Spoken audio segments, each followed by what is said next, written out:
She was 76 years old, and she was standing in a field in Cimarron County, Oklahoma, and the wind was doing what the wind always does in the Oklahoma Panhandle.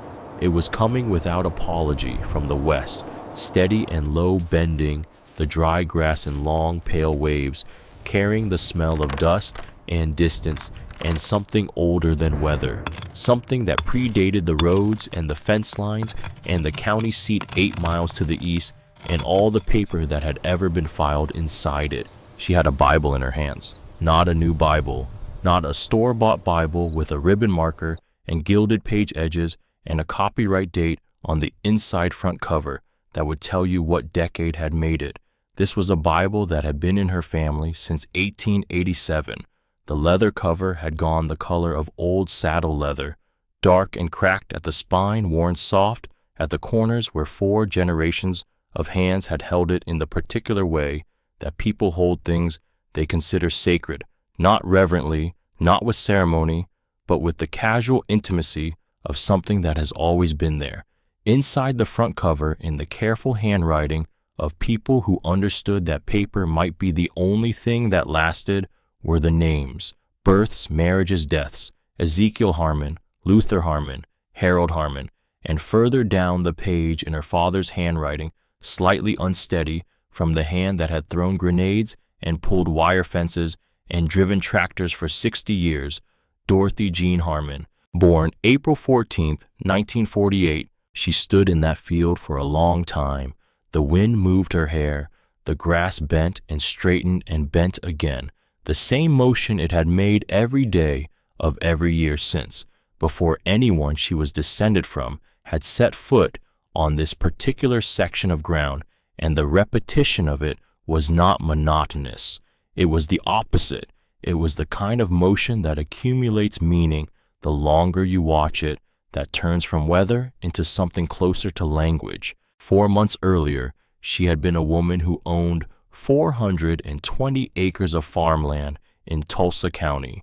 She had been a woman with a kitchen that smelled like coffee at 5:30 in the morning and a chair at the end of the table that no one sat in anymore.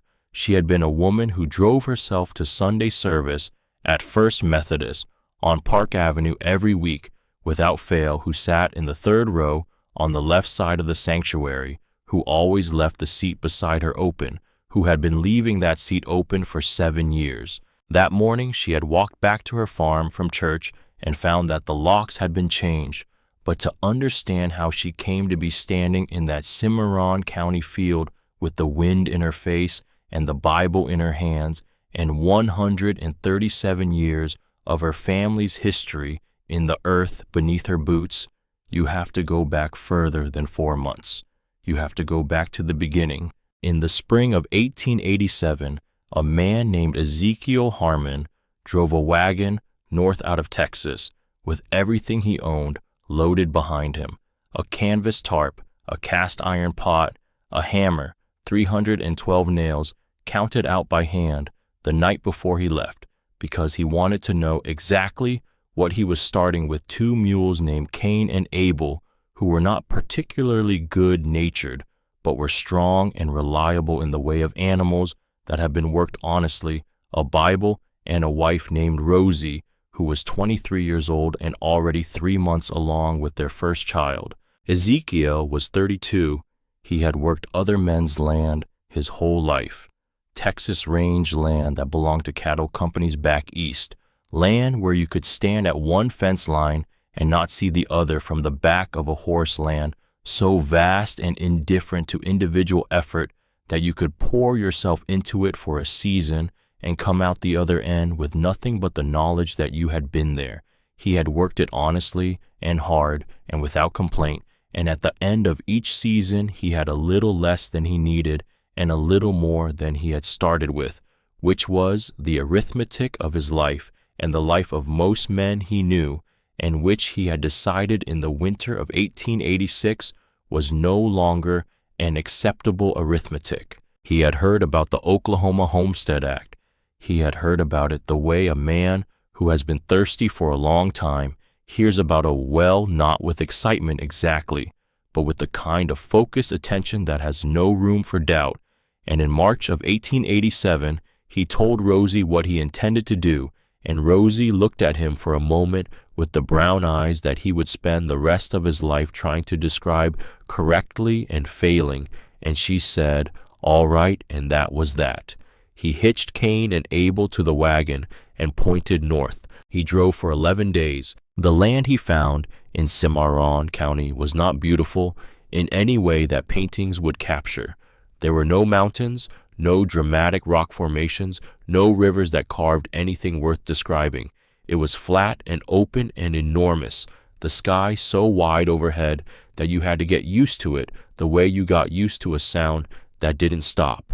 The grass was short and gray-green, barely knee-high, and it moved in the wind constantly, and the wind in the Oklahoma Panhandle moved constantly, without pause, without variation, as if the air itself had somewhere to be, and was politely but firmly declining to stay.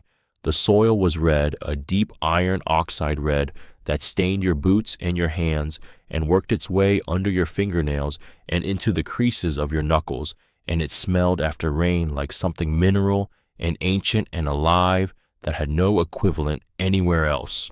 Ezekiel drove his stakes into that ground on a Wednesday morning in April. He did it alone because Rosie stayed in the wagon. She was 6 months along by then, and the walk would have been too much. And besides, Ezekiel felt that this was a thing he needed to do himself, not as a statement of ownership or pride, but as an acknowledgement. He walked the perimeter of his claim section by section, driving a stake at each corner with the same hammer he had carried from Texas, the one his own father had given him when he was 16 years old, and the handle was worn smooth in exactly the shape of Ezekiel's right hand. He worked for most of the day. The sun moved across the enormous sky, and the grass moved in its constant westerly waves, and the mules stood at the wagon and did not appear to care about any of it, which Ezekiel respected.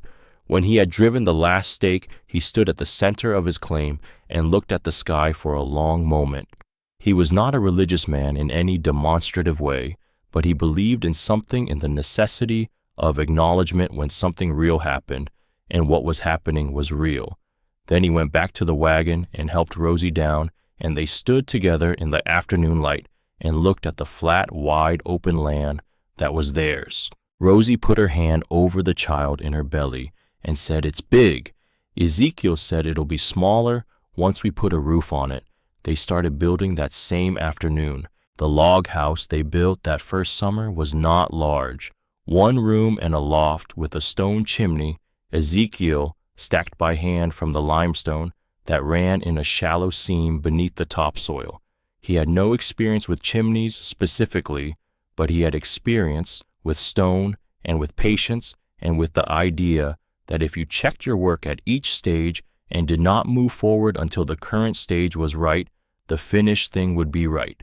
It took him 4 days to build the chimney alone, setting each stone level with a piece of string tied between 2 stakes, checking it by eye a second time after the string, because he did not fully trust any single method of verification. When the first fire burned in it that October, Rosie stood in the doorway of the cabin and watched the smoke rise straight up into the still autumn air, a thin gray column going up into a sky that was enormous and pale and very blue, and she said it was the most beautiful thing she had seen since she left her mother's house in Texas. They dug a storm cellar that same autumn. In Cimarron County, you learned fast about storms. The men at the general store in Boise City, when Ezekiel had driven there in September for supplies, had told him about storms with a matter-of-fact directness that suggested they were giving him information rather than trying to frighten him.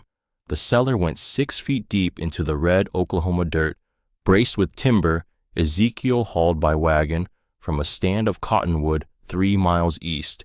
It smelled like the earth itself, deep and mineral and cold, in a way that had nothing to do with weather, a cold that came from depth and permanence rather than from temperature. Rosie called it the earth's own room the first time she went down into it, standing at the bottom with a lamp and looking at the earthen walls, and she meant it kindly, as a description of something that had its own integrity, its own claim to being what it was. Their son Luther was born in that log house in October of 1887. Ezekiel recorded the birth in the front cover of the Bible that same evening by lamplight, the letters pressed hard into the page with the deliberateness of a man who wants the record to be clear. They worked that land for 34 years, Ezekiel and Rosie, and they raised Luther on it, and they buried a daughter named Clara on the east side of the property in the summer of 1893, and they survived a drought in 1917 that took 3 of their 4 outbuildings and 2 of their best years of topsoil and left them standing on ground that looked like it was trying to give up but had not quite decided yet.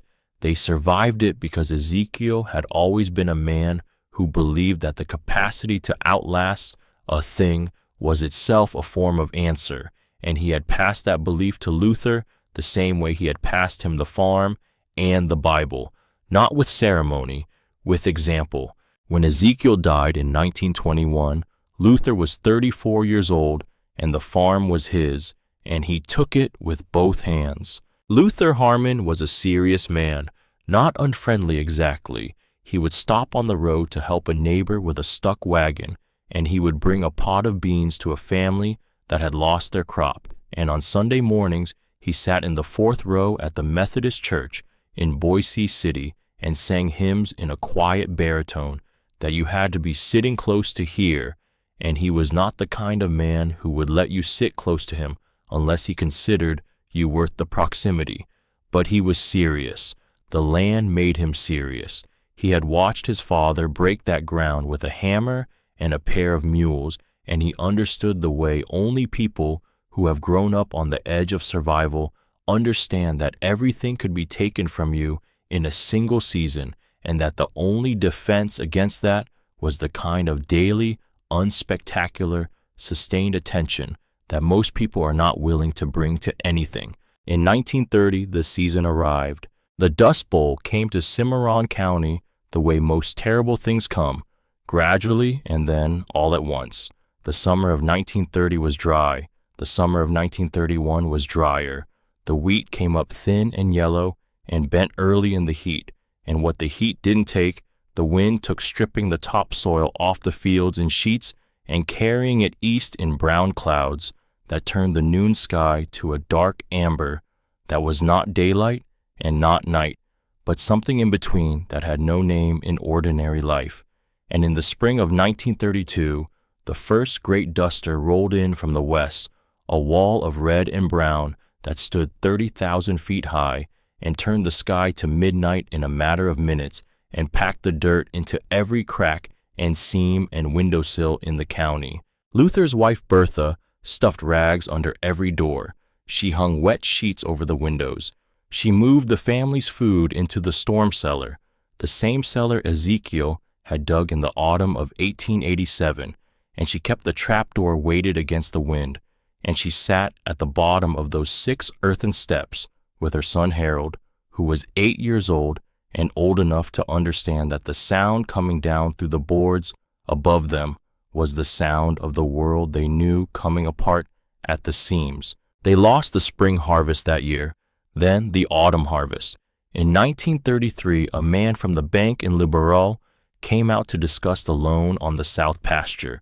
He wore a city suit and city shoes, and he drove a car that had no business on a panhandle section road in any weather, and he sat at Luther's kitchen table and laid out numbers in a patient, regretful voice that Luther recognized as the voice of a man who has had this conversation many times and has learned to perform sympathy without feeling it. Luther asked for 6 months. The man said he would see what he could do. Luther did not wait to see what the bank could do, because men who wait on banks in hard years do not generally end up with their land. That spring he planted every acre that would still take seed, working from before sunup until after sundown, the tractor going back and forth across the cracked red ground in the narrow window between dusk and the next day's heat. He borrowed his neighbor's plow when his own broke, trading a day's labor for it. he borrowed seed from his brother-in-law in Amarillo when his own ran short with a handshake agreement to return double in a better year, which he did. He drove the harvest to market in September in weather that was still trying to kill him, and he made the first payment on the loan himself and the second with the Amarillo money. And by 1935, the South pasture was clear and the note was paid, and Luther had not lost what his father had left him. He never talked about those years, not to Harold, not to Bertha, not to anyone who asked. He didn't have the kind of words for them that newspapers used or that the government men who came through used with their clipboards and their assessments. But that summer of 1935, after the note was cleared and the harvest was in and the South pasture was free, he built a second room onto the log house, a proper room with real timber and a plank floor, and above the doorway between the old room and the new one he scratched a date into the wood with the point of a nail, pressing hard enough to leave a mark that would outlast the man who made it. 1887, 1935. Not his name, not an explanation, not a statement of pride or relief or anything else that could be misread as sentiment, just the dates. From when Ezekiel drove his stakes to when Luther paid off the loan. That was the measure he chose, and it was sufficient. His son Harold grew up in the log house and on that land and with those dates above the doorframe, and he grew up understanding what they meant before he was old enough to explain why he understood it. Harold learned to read the weather by watching the southwest horizon at dawn the way his father watched it. He learned to judge soil moisture by pressing his thumb into it to the second knuckle. He learned that land rewarded patience above every other quality, and that patience was not the same as waiting.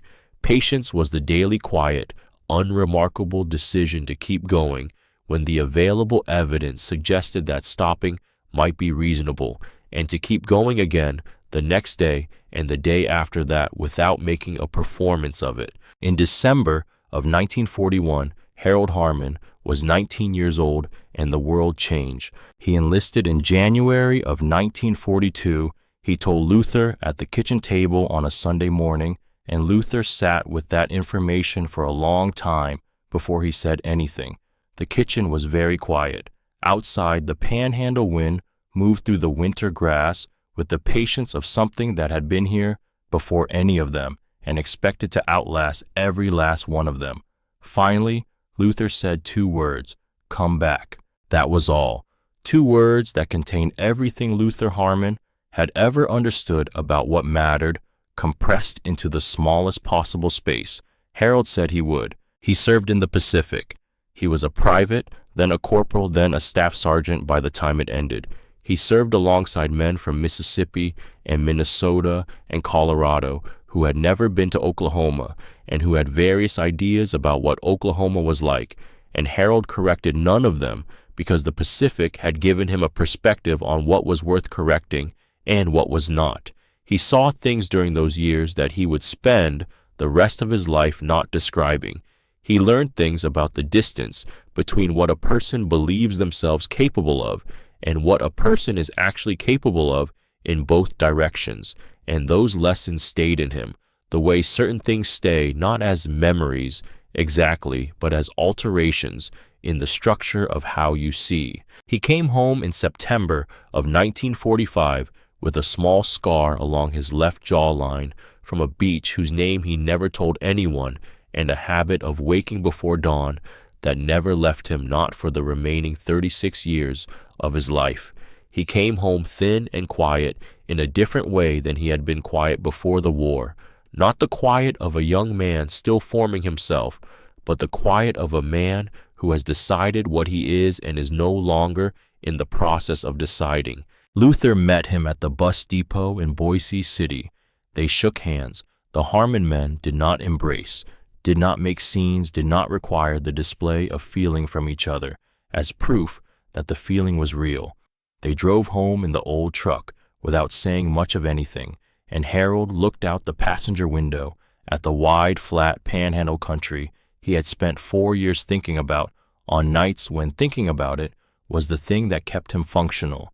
and when they pulled up to the log house and the stone chimney and the storm cellar, and Bertha was in the yard hanging laundry in the September light, Harold let out a long breath that he had been holding, it seemed to him, for 4 years. He worked the land with his father for 2 years, after that, learning what Luther had not yet taught him, and what the war years had kept him from learning. Then Luther handed him the farm in 1947, not with ceremony, but with a deed transfer at the county office in Boise City, and his hand on Harold's shoulder. Afterward, a brief pressure and Bertha's pot roast for supper, and that was how things passed between the Harmon men. Harold married a woman named June Garrett that same year. June was from a farming family in Liberal, Kansas, and she had spent her own life learning the things that people who grow up on the land learn, which are different from the things that people who grow up in cities learn, and not superior, but also not inferior, just different in the way that different geographies produce different knowledges. She could drive a tractor and put up preserves and read a balance sheet, and she had a laugh that came up from somewhere genuine in her, a laugh that contained no performance and no calculation, and Harold loved her for that laugh and for the other things in the same quiet, unhurried way that he brought to everything in his life. In April of 1948, their daughter was born. Harold recorded it in the front of the Bible that evening, by lamplight, his writing not as clean as Ezekiel's or Luther's, because his hands were big and had done rough work, and the pen was not a tool he used as often as the others, but he pressed the words in carefully with the deliberateness of a man who wants the record to be clear. Dorothy Jean Harmon, born April 14, 1948. He set the Bible on the nightstand and went to stand in the doorway of the room where June was sleeping with the child in the crook of her arm, and he stood there for a while looking at them. Outside, the panhandle wind moved through the October grass in its long waves, carrying the smell of red dirt and the particular dry sweetness of cottonwood bark in autumn. Harold stood in the doorway and looked at his daughter's face in the lamplight, and felt something that did not have a word in the language he had been given, something that was larger than love in the ordinary sense of the word, and more precise, more specific, more weighted with all the things that had led to this moment. He thought, this is the thing worth holding on to. Then he went back to his chair by the lamp and sat down to work on the planting schedule for the following spring. Dorothy Jean Harmon grew up on that land the way some people grow up in a church, not just physically present, but shaped by it, formed by it in ways that were hard to separate from who she was, so that you could not have taken the land away from her formation without taking away something fundamental. She learned the farm the way Harold had learned it from Luther, by being in it before she understood it. She was gathering eggs at 5 years old, walking between the hens with the careful diplomatic tread of a child who has already learned that animals respond to how you move through their space. She was driving the tractor in a straight line down the south pasture by the time she was 9, Harold walking alongside in the furrow, calling out corrections, not because she was doing it wrong, but because he wanted her to know the difference between good and better, and the difference between better and the best she could do. She could read soil moisture by the second knuckle by the time she was 12. She knew every fence line and every water line and every weak spot in every outbuilding on the 640 acres of the Harmon homestead. She knew which corner of the east pasture collected standing water after rain, and which gate latch needed to be lifted rather than pulled, and which section of the south fence had been repaired 3 times and would need a 4th repair before the summer was out. She also knew about the log house. Harold had told her about it, the original cabin Ezekiel had built in 1887 on the eastern portion of the original homestead, claimed 2 miles from the fields Harold actively worked. Harold farmed the western acreage, the section that had been continuously cropped since Luther's time, and he used the eastern section for grazing and for haying. The log house sat at the far eastern edge of that section, the original structure still standing because Ezekiel had built it to stand, and Harold did not go there often. There was no reason to go there often.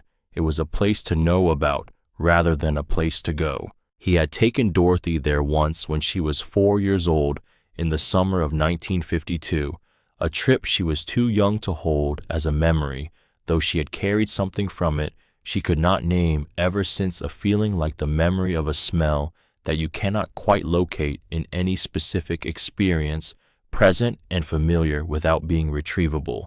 When Dorothy was 17, Harold sat her down at the kitchen table on an October evening and told her about the land, not the farming of it. She already knew the farming the way she knew her own handwriting. He told her the history. He told her about Ezekiel driving his wagon north out of Texas, about the hammer and the 312 nails, about Luther scratching those dates above the doorframe in 1935.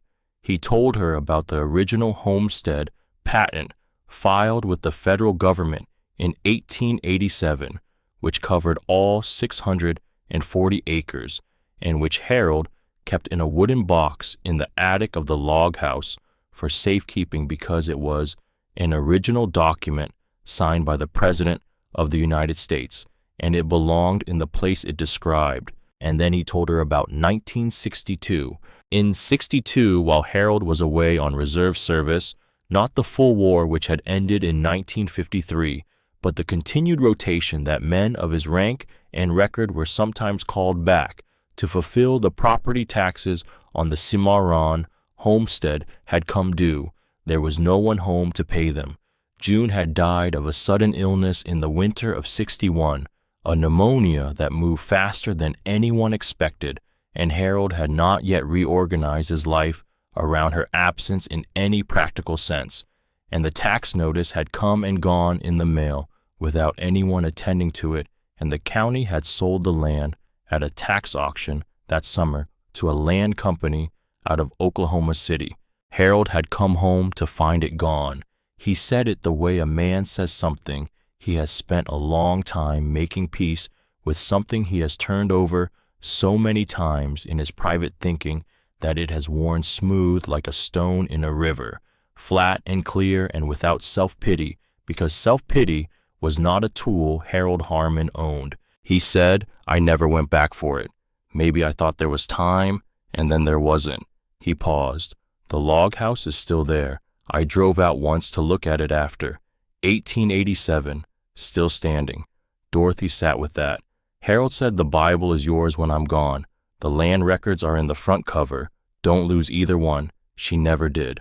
The farm Dorothy Harmon ran for the last 30 years of her working life was not in Cimarron County, and it was not the original homestead.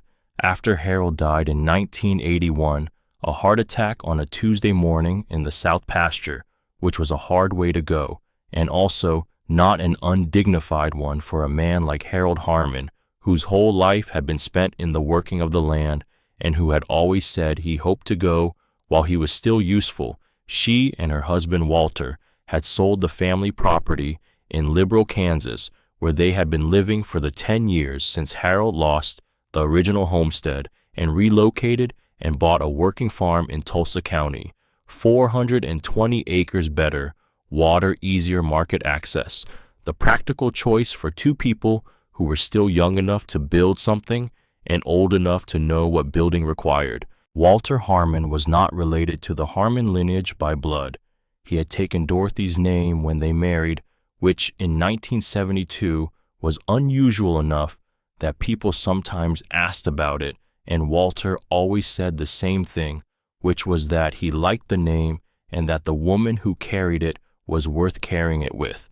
He was a patient man and a good farmer, and he loved Dorothy with the same steady, unceremonious persistence that the Harmon men had always used to love things worth loving. They worked that Tulsa County farm together for 30 years. They raised 2 children on it, Garrett and his younger sister Elaine, who had moved to Portland after college and married a man named Davis and called her mother every Sunday without fail, and had nothing to do with what was about to happen. Walter died on a March morning 7 years ago. his heart the same as Harold's, going at the place where men like him went in the middle of something practical. He had been checking the water line in the north field. Dorothy continued. She did not sell the farm. She did not move into town or into her daughter's spare room in Portland or into any of the other places that people suggested to her in the weeks after Walter's funeral, with the well-meaning urgency of people who believe that grief requires relocation. She stayed in that Tulsa County farmhouse because she and Walter had built their life there, board by board and acre by acre, and because leaving it would have been a repudiation of what they had built that she was not willing to make simply because he was gone. She stayed because she was a Harmon, which meant she believed in staying in the way that all of her forebears had believed in it, not from stubbornness or from fear of change, but from the understanding that place has meaning and that you do not walk away from meaning just because it costs you something to stay. She kept her routines. Coffee at 5:30 in the morning, 2 cups brewed because the habit of 2 was deeper than the reason for 1, deeper than the years of making 2 cups, and now only needing 1, and she was not ready to reduce the measure. Breakfast at 6. The morning check of the property lines 3 times a week, which her body still permitted at 76, because she had never stopped moving, had never allowed herself to mistake stillness for rest. Sunday service at First Methodist on Park Avenue, 3rd row on the left side, the seat beside her always open because she had been sitting in the 3rd row on the left since she and Walter had first come to this church in 1982, and Walter had always sat on her right, and the habit of leaving that space for him was one she had not found a reason to break. She had been leaving it for 7 years. The kitchen table had a chair at the end that no one sat in anymore. She had moved it once in the 2nd year after Walter died, pulled it back from the table a few inches, thinking that some alteration in its position might alter something in how it felt to see it there. It did not. She moved it back. Walter's reading glasses sat on the shelf above the kitchen window where he had left them the morning he went out to check the water line. His work boots stood by the back door, still carrying mud from the field he had not come back from. She had not cleaned those boots. She did not intend to. The mud was from the north field. She knew the north field well enough to know which section of it had that particular color and consistency of mud, which was a thing she knew without wanting to know it and could not stop herself from knowing. She also had the Bible. It sat on the nightstand on her side of the bed, the same nightstand it had occupied since Harold gave it to her in 1981, his hands shaking slightly from whatever was already beginning in him at that point, which they had not yet named. Leather worn to the color of old saddle leather, the names in the front cover in 4 different handwritings, her own name at the bottom in Harold's careful, unsteady hand. She read it most evenings before she slept, not always the text, sometimes just the names. Ezekiel, Luther, Harold, Dorothy. The farm was hers, the Bible was hers, the empty chair was hers to leave as it was, the boots by the door were hers to leave as they were, the reading glasses on the windowsill were hers to leave as they were. This was what 76 looked like for Dorothy Jean Harmon in the autumn before everything changed. Garrett started coming around more in the summer before it happened. Dorothy noticed it, the way you notice a change in a sound that has been constant for so long you stopped hearing it, not as an event, but as a subtle wrongness in the background that your body registers before your mind catches up. He had always come out to the farm a few times a year. He lived in Tulsa proper, 40 minutes away, and he had a life there that Dorothy understood without fully knowing, a marketing firm that appeared to be successful, or at least to require the maintenance of an appearance of success. A house in a neighborhood with a homeowners association whose rules about lawn care and fence height he took seriously, 2 cars that were always clean, the ordinary machinery of a suburban life in a mid-sized American city.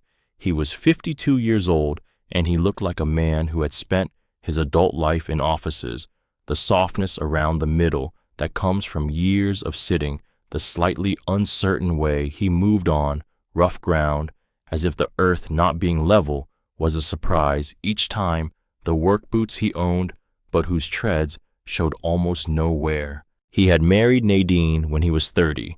Nadine was a thin, precise woman with very straight posture and the particular social skill of making you feel, without ever saying anything offensive, that she was assessing the value of everything in a room and had reached preliminary conclusions that were not in your favor. She called Dorothy Mom in a way that was technically correct and contained no warmth. She was organized and thorough and competent and had applied those qualities to the project of Garrett's career and their social life and the management of their household, and Dorothy had watched this for 22 years with the neutral attention she applied to most things she could not change and did not prefer. Dorothy had never liked Nadine. She had never said so to anyone. She considered this one of her more successful acts of discipline. In June of that summer, Garrett came out for lunch alone without Nadine, which was unusual enough that Dorothy noted it. Over the food, he asked, with what he was trying to make sound like casual interest, whether Dorothy had thought about her estate planning lately. Dorothy said she had a will and a lawyer, and that everything was in order. Garrett nodded and said that was good, that he only asked because these things were important and people didn't always keep them current. The conversation moved on. He helped clean up after lunch and drove back to Tulsa, and Dorothy stood at the kitchen window watching his car disappear down the county road, and then stood there a few minutes longer, thinking about the question and what had prompted it. In July, he brought Nadine. Nadine walked through the farmhouse in the measured, deliberate way of a woman who is looking at a house she is considering renovating, pausing at the doorways, looking at the ceilings, turning to take in the room behind her. She commented on how much work it must be to maintain a property this size alone. Dorothy said it was not so much work as it had been, which was true, and also not the answer to the question Nadine had actually been asking. After they left, Dorothy walked the entire house and did not find anything missing, but found that she felt differently about each room, as if Nadine's assessment had transferred to the walls. In August, Garrett came with a document. He mentioned before producing it something called a power of attorney, framing it as routine, something everyone was getting done these days for practical reasons, to make things easier in case of emergency, to protect Dorothy's interests if something happened and she couldn't manage things herself for a period. He said it was just a formality. He set the document on the kitchen table beside her coffee cup. Dorothy looked at the document. She looked at Garrett. She said, "I'll have my lawyer look at it." Garrett said that was smart, that he completely understood that he only wanted what was best for her. He picked up the document and took it with him when he left. Dorothy noted this. She was not sure what she expected him to do with it, but she noted that he had brought a document to her house and then taken it away again. In September, he came alone. He talked about a retirement community in Jenks that he had heard good things about. A nice facility, very modern, a pool, social activities. Some people from her church had already moved there and were very happy. He said it only made sense at a certain point to consider these things, to have a plan. He said it gently and without pressure, and with the polished, reasonable sincerity of a man who has rehearsed this conversation several times and has gotten the tone right. Dorothy said she was staying on the farm. He said, of course, he just wanted her to know the options were there. He stayed for supper. He helped with the dishes. He was courteous and attentive, and drove away in the early evening with a wave from the window of his clean car, and Dorothy stood at the kitchen window and watched the tail lights diminish and felt the coldness she had been feeling all summer gather into something more specific, something low and steady and certain, like the cold that comes up out of the storm cellar in the heat of August when you open the door, that deep mineral cold that belongs to the earth below the weather. She took the Bible off the nightstand that night and held it in both hands and sat on the edge of the bed for a long time. She did not open it. She just held it. She did not know exactly what was coming, but she had grown up reading weather, and she knew what a sky looked like the day before it turned. The Sunday it happened was a clear morning in early November. The temperature was 41 degrees when Dorothy left for church. She wore her good navy wool coat, the one she saved for Sundays and funerals, and the pearl earrings that Walter had given her on their 40th anniversary, which she wore for the same occasions. She drove herself in the truck because she had always driven herself. She sat in the third row on the left side of First Methodist, and she sang the opening hymn in a voice that had gone somewhat quieter with age but had not disappeared, and she listened to Pastor Kimball's sermon, which was about patience. The particular patience, he said, that comes not from resignation, but from trust, the kind of patience that believes something is coming, even when there is no evidence of it, that waits without knowing what it is waiting for. Dorothy listened carefully. After the service, she shook 3 hands in the narthex, said she was fine to the 2 people who asked how she was doing, declined a third person's invitation to coffee in the fellowship hall on the grounds that she had things to get back to, and drove home. She pulled into the farm lane and parked and walked to the front door of the farmhouse. The key didn't work. She tried it twice slowly, feeling what the lock was doing on the other side of the door. The resistance was different. Not stuck, not jammed, but changed. A different mechanism.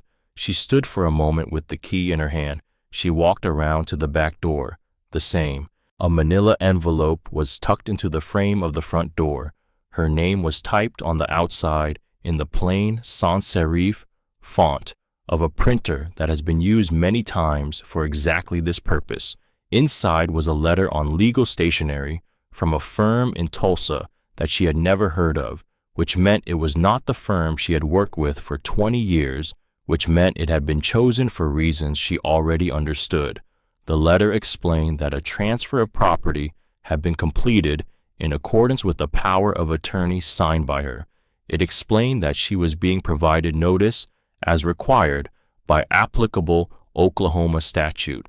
It used the formal distancing language of a document that has been written to be technically accurate while conveying as little human acknowledgement as possible. Her suitcase was on the porch, her heavier winter coat from the closet, her rain boots, a cardboard box with her medications in a Ziploc bag, a framed photograph of Walter on the farm, her address book, the spare reading glasses she kept in the kitchen drawer, and several other things that someone had decided were the things she would need, packed with a neatness that was not Garrett's neatness. Dorothy looked at the suitcase. She looked at the cardboard box.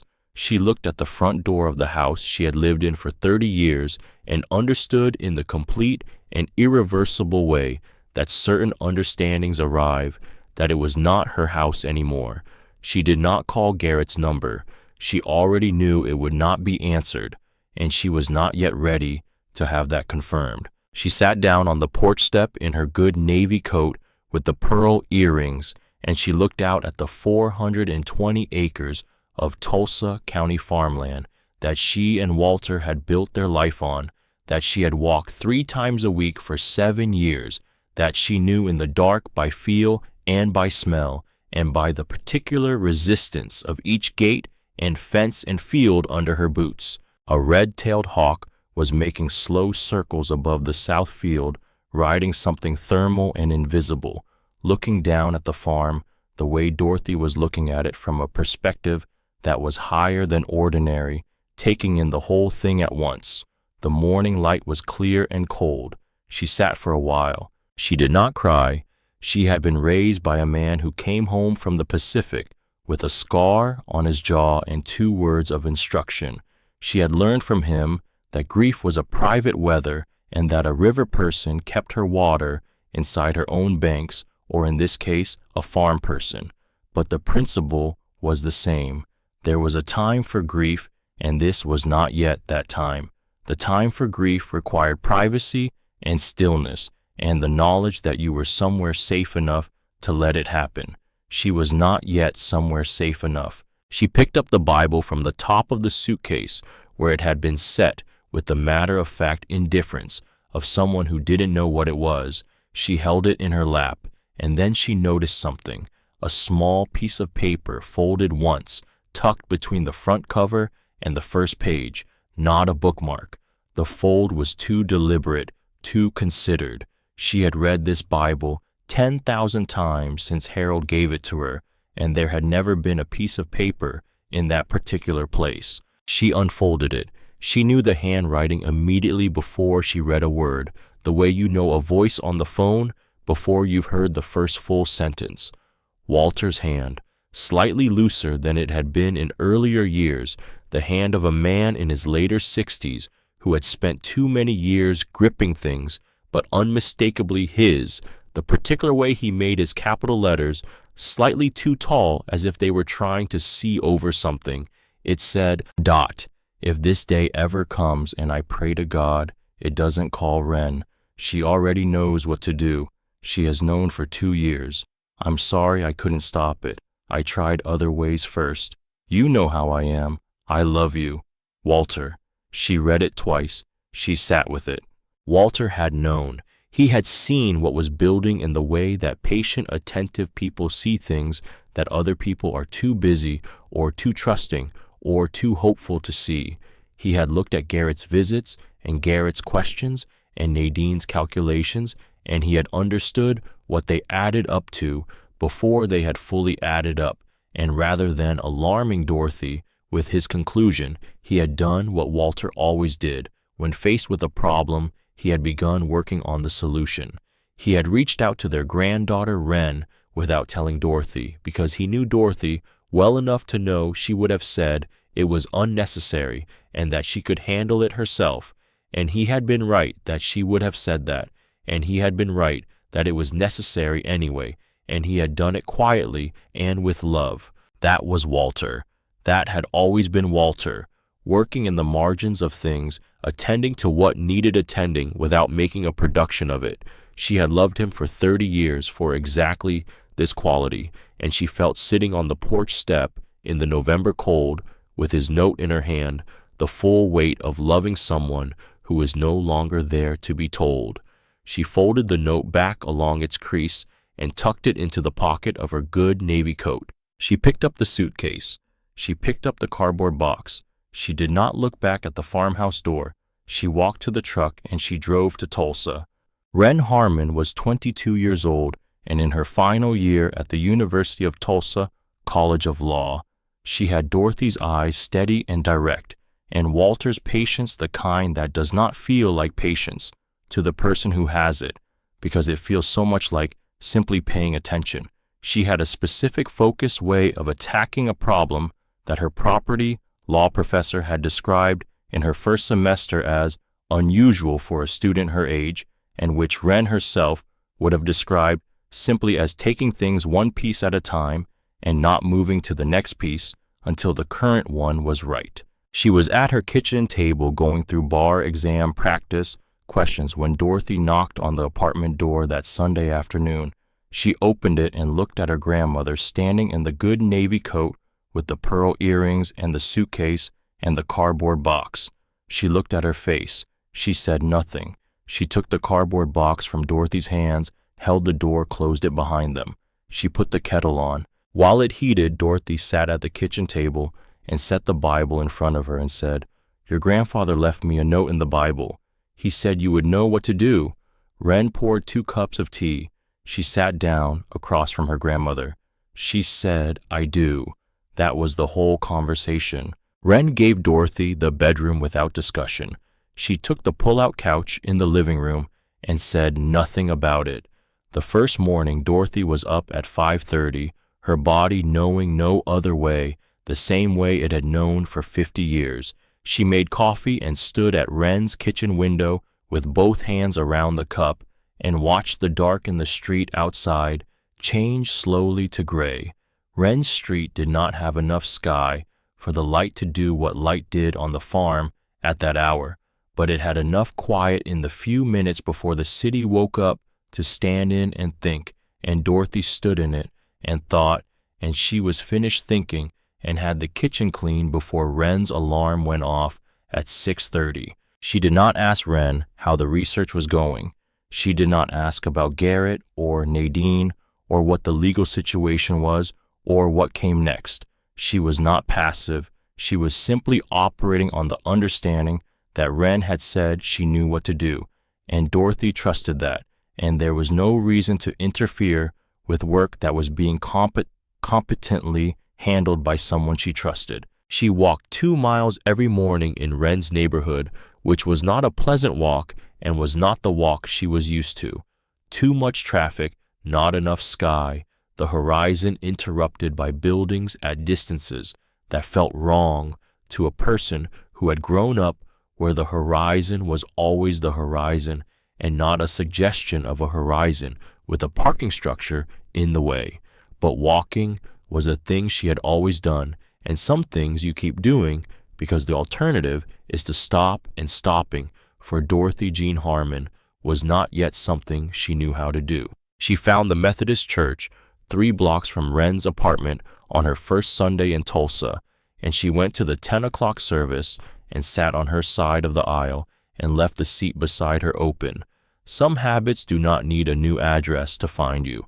They know where you are. In the evening, she read the Bible and held Walter's note in her hand and thought about patience, about the kind that is not resignation, about the difference between waiting in despair and waiting in faith, which is a different thing entirely, and which she had learned from a man who planted seed in the worst years of the Dust Bowl and made his payments. Meanwhile, Wren was working. She started with the Tulsa County records, and she pulled every document associated with the farm: the original purchase, the title history, the mortgage records, the tax filings, the deed transfers. She went back 20 years, and she read every page with the systematic attention she had been trained to bring to documents, which is the attention of a person who understands that the truth is usually somewhere in the paperwork, if you are willing to read enough of it carefully enough. What she found on the 12th evening, she read twice before she was certain she had read it correctly. The power of attorney that Garrett had used to transfer the property bore Dorothy's signature at the bottom. The notarization was stamped and dated and formally complete in every visible respect. But Wren had 4 years of property law study behind her, and a grandmother who at 76 still walked 2 miles every morning before the city was awake. She had Walter's phone call from 2 years ago at the back of her mind, the one in which he had said, very quietly and with the characteristic care of a man who chooses his words deliberately, "I'm worried about what Garrett might do, Wren. I want you to be ready." She had been building a file ever since. She compared the signature on the power of attorney to 3 other documents Dorothy had signed over the years: a mortgage refinancing from 2006, a vehicle title from 2014, a letter to a charity from 2019. She laid the 4 documents side by side on her kitchen table and looked at the signatures. The power of attorney signature was not Dorothy's signature. It was a very good imitation, careful and studied, made by someone who had put real effort into it. But the particular way Dorothy made her capital D and her closing A were not quite right, the proportions slightly off, in a way that the naked eye might miss but that comparison made clear. Wren sat at her kitchen table at 11:30 at night and looked at the 4 signatures and understood what they meant. She opened a new document on her laptop and began typing, and she stayed at it until 2 in the morning. She had been looking into the Cimarron County records for 2 years, ever since Walter's call. He had said in that same conversation, "There is something about the original Homestead land that I don't think Dorothy fully knows. Something I found in some old county documents. I want you to look into it." She had been looking. The Cimarron County deed books showed the original homestead patent of 1887, filed by Ezekiel Harmon, describing a claim of 640 acres. The land had passed to Luther Harmon in 1921. In 1962, a tax delinquency proceeding had resulted in 2 separate transactions. The western 320 acres had transferred to a land company out of Oklahoma City that had subsequently changed hands twice and been broken into smaller parcels.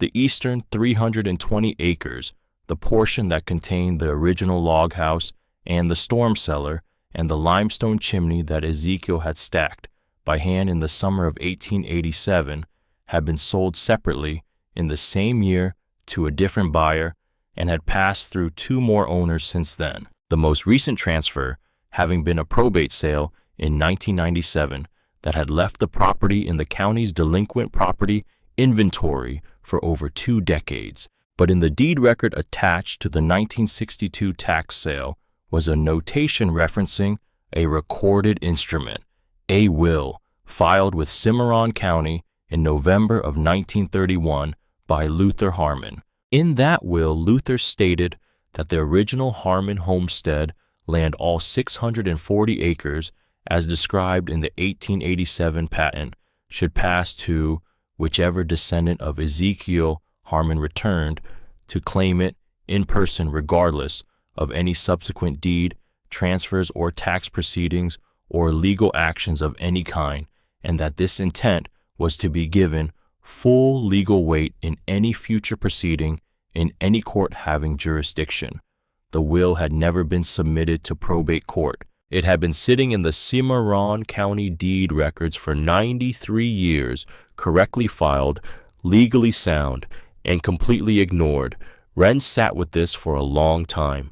Then she printed the Cimarron County records, all of them, and put them in a folder. In the morning, she sat across from Dorothy at the kitchen table and laid the documents out one at a time the way she would someday lay them before a judge, and she explained what the forged power of attorney meant under Oklahoma law and what it would mean in a Tulsa County courtroom, and she explained what Luther's 1931 will meant if it was presented to a Cimarron County probate court now 93 years after it had been filed, and she explained what the eastern 320 acres of the original Harmon homestead meant in terms of what Dorothy could legally claim.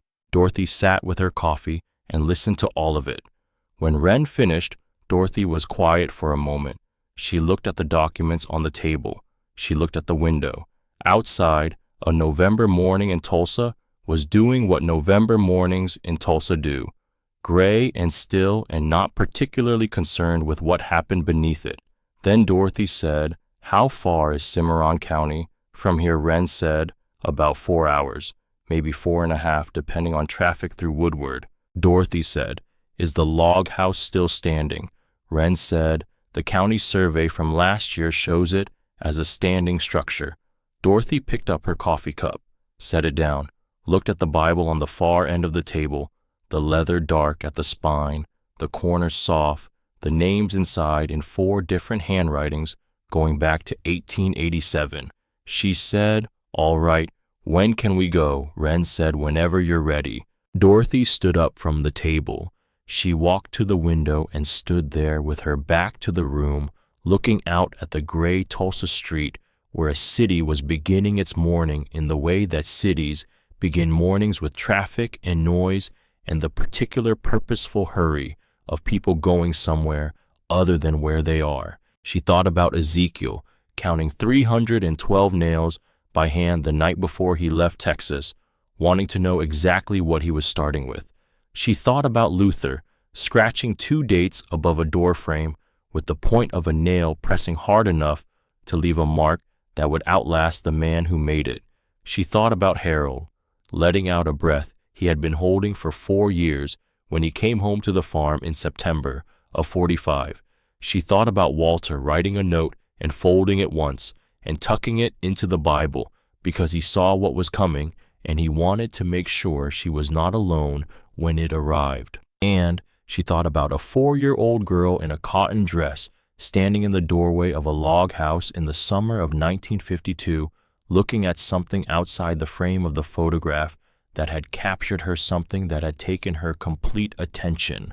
She could not remember that afternoon, but something from it had stayed in her all these years, present and familiar, without being locatable, like the memory of a smell. She turned from the window. She said, "I'll be ready in the morning." They left before sunrise. Dorothy had her suitcase by Wren's apartment door at 4:50 in the morning, which surprised no one.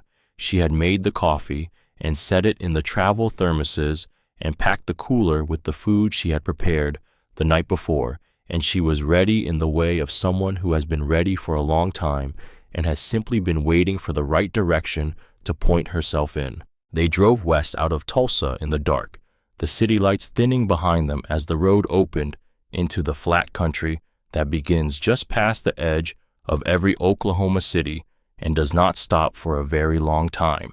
The interstate gave way to state highway, the state highway to two-lane county road, and the land changed around them as they drove, opening up in stages the way the panhandle always opens up, not all at once, but in increments, as if deciding how much of itself it wants to show you. The sky grew lighter behind them as they drove west, the east going pink and then orange in the rearview mirror, while the country ahead was still dark gray. Wren drove with both hands on the wheel, the way Harold had driven the way people drive when they understand that a road is not only about getting somewhere.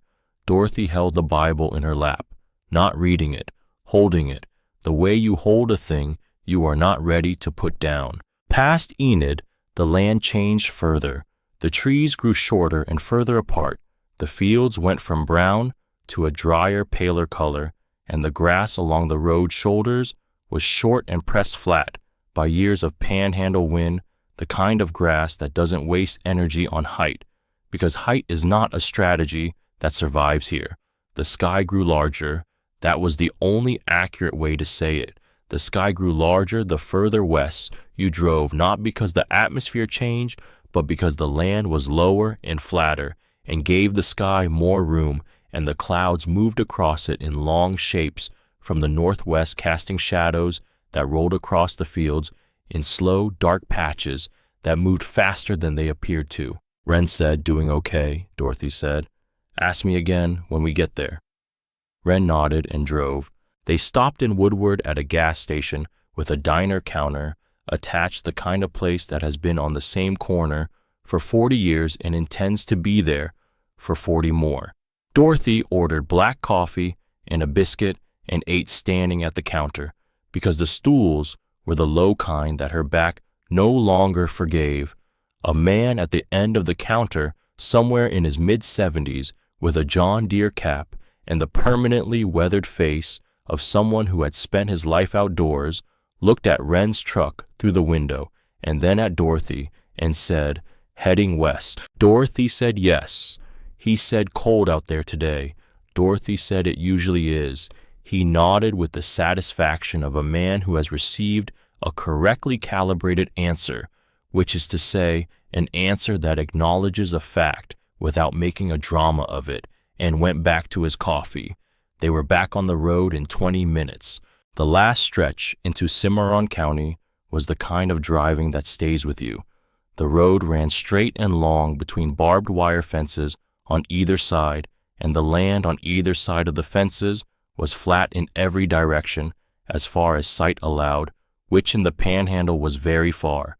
The grass on both sides bent in long waves that moved from the west horizon toward the east horizon without stopping, and the sky above was enormous and pale and moving, the clouds coming from the northwest in shapes that had no names, and you understood, driving through it, that this was a place that did not hold still for anyone, that it had been doing exactly this, moving and wide and indifferent to human schedule for longer than any family record or county deed could reach. Dorothy pressed her palm flat against the Bible in her lap. She thought about Ezekiel driving his wagon through the same wide country in 1887. 2 mules named Cain and Abel, 312 nails, a Bible, and a wife 6 months along with their first child. She thought about what it required, the specific quality of it, not the courage of battle or confrontation, but the quieter courage of believing that what you are building on is real, that the ground will hold, that the work you are putting in will matter to someone you cannot yet see. The courage of patience, the courage of Harmon men and Harmon women. Boise City was a small county seat in the particular way of county seats that have remained useful without becoming large. A water tower visible from the highway, a grain elevator, a main street with a hardware store, a pharmacy, a diner with a hand-lettered sign in the window, a bank, a Methodist church with a signboard that read, "Worship Sunday, 10 a.m., all welcome." The courthouse was a two-story limestone building on the corner of Main and 2nd Solid, and deliberate, the kind of building that announces its purpose without explanation. The Cimarron County Clerk's office occupied the ground floor east wing. The door was heavy wood with a glass panel, and when Dorothy pushed it open, the smell that came out was the smell of old paper and metal filing cabinets, and the particular institutional warmth of a room that has been heated by the same radiator for decades and has absorbed the patience of all the people who have worked there. Agnes Pruitt was 65 years old and looked like a woman who had spent 40 of those years in county records, which she had. Silver hair pulled back with a clip, a heavy hand-knitted cardigan over a flannel shirt, reading glasses on a chain around her neck, a thermos of coffee on the desk beside a stack of deed books that appeared to have been there long enough to have developed opinions about the county's history. She had the particular attentiveness of someone who has spent her career reading documents and has learned to apply the same precision to people. She looked up when Dorothy and Wren came through the door. She looked at Dorothy for a moment, steady and direct. She said, "You're here about the Harmon land." Dorothy said yes. Agnes set her reading glasses on the desk. She said, "I wondered if someone would come. I've had the 1931 will cross-referenced in the deed records since I started here. Nobody ever filed to claim it. Most people didn't know about it. A few did and decided the trouble wasn't worth it." She paused. "I never understood that reasoning. Wren said we have full documentation of the lineage and evidence of a fraudulent power of attorney on the current Tulsa County property." Agnes looked at Wren with the expression of someone who has just identified a quality they respect. She said, "You'll need a probate filing in this county and a quiet title action in Tulsa. I can assist with the Cimarron filing. You'll need an attorney admitted to Tulsa County for the other." Wren said, "I'm in my final year at TU Law." Agnes allowed herself a small expression that was not quite a smile, but was the expression of someone who is not surprised to find that things have arranged themselves appropriately. She stood from her chair and moved to the shelves behind her desk and began pulling documents. What Agnes Pruitt had was thorough and organized in the manner of someone who understands that property records are not bureaucratic formality, but the recorded memory of people's lives, the way that lives intersect with land and leave marks that outlast the lives. She laid out the original Homestead patent, the deed history, the tax sale records from '62, the notation attached to Luther's will. She laid it all out on the counter and walked Dorothy through it, piece by piece, pointing with one finger, explaining in the direct language of someone who has been doing this for 40 years and has no patience for unnecessary complication. When she was finished, Dorothy set $1 on the counter. Agnes looked at the dollar bill. She looked at Dorothy. She picked it up, folded it once, and placed it in the cash drawer with a nod that carried the weight of something official. "Welcome to Cimarron County," she said.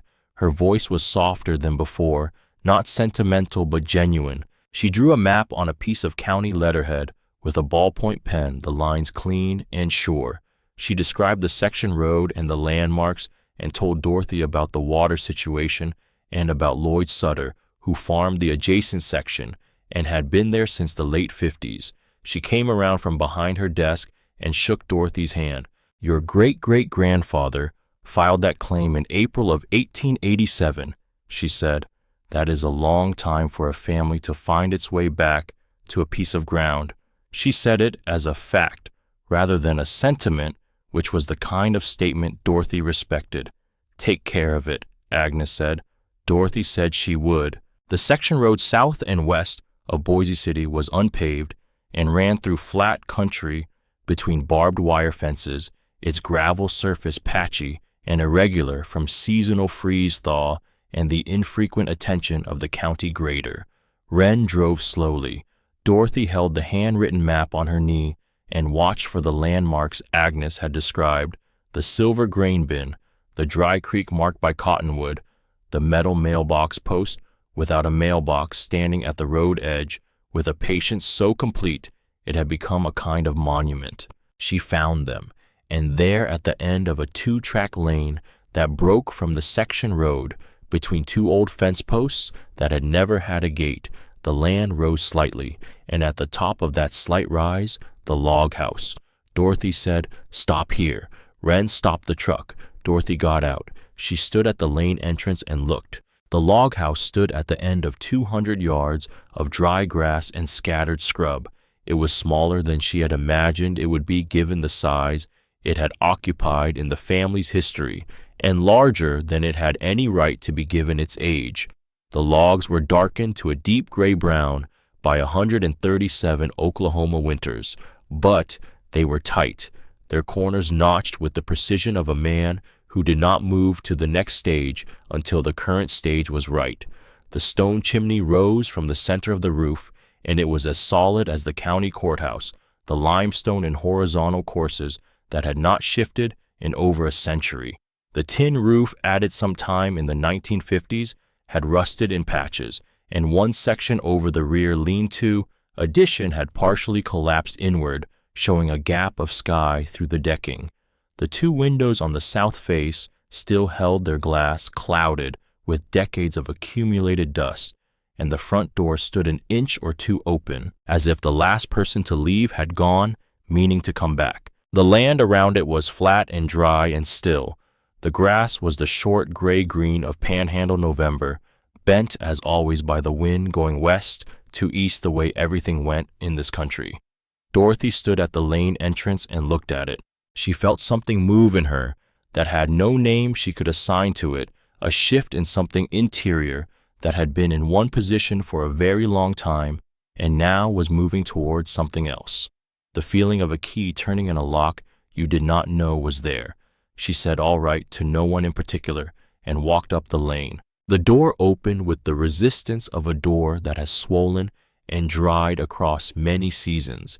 Inside, the air was cold and still and layered the smell of old wood and dry dust, and under both of those things something deeper, the mineral darkness of a house that has been closed a long time but has not given up. The floor was wide plank pine, scuffed silver gray with age solid underfoot, with no flecks, the kind of floor cut from timber that was already old before it was taken down. The walls were the interior face of the logs, plastered in a long-ago era with a clay and lime mixture that had cracked and fallen in places, but still covered most of the surface. A cast-iron cook stove stood against the north wall, its stovepipe disconnected and lying on the floor beside it, and on the shelving beside it 3 mason jars and a rusted tin sat where they had been left. It seemed on the last day of the last year this house was used. The stone chimney rose from a fireplace on the west wall, the firebox still blackened from its last fire, the date of which no living person could have said. A steep stair ladder at the back of the room led to the loft. Another door led to the lean-to addition at the rear, and beyond that another door opened to the collapsed section where the sky showed through.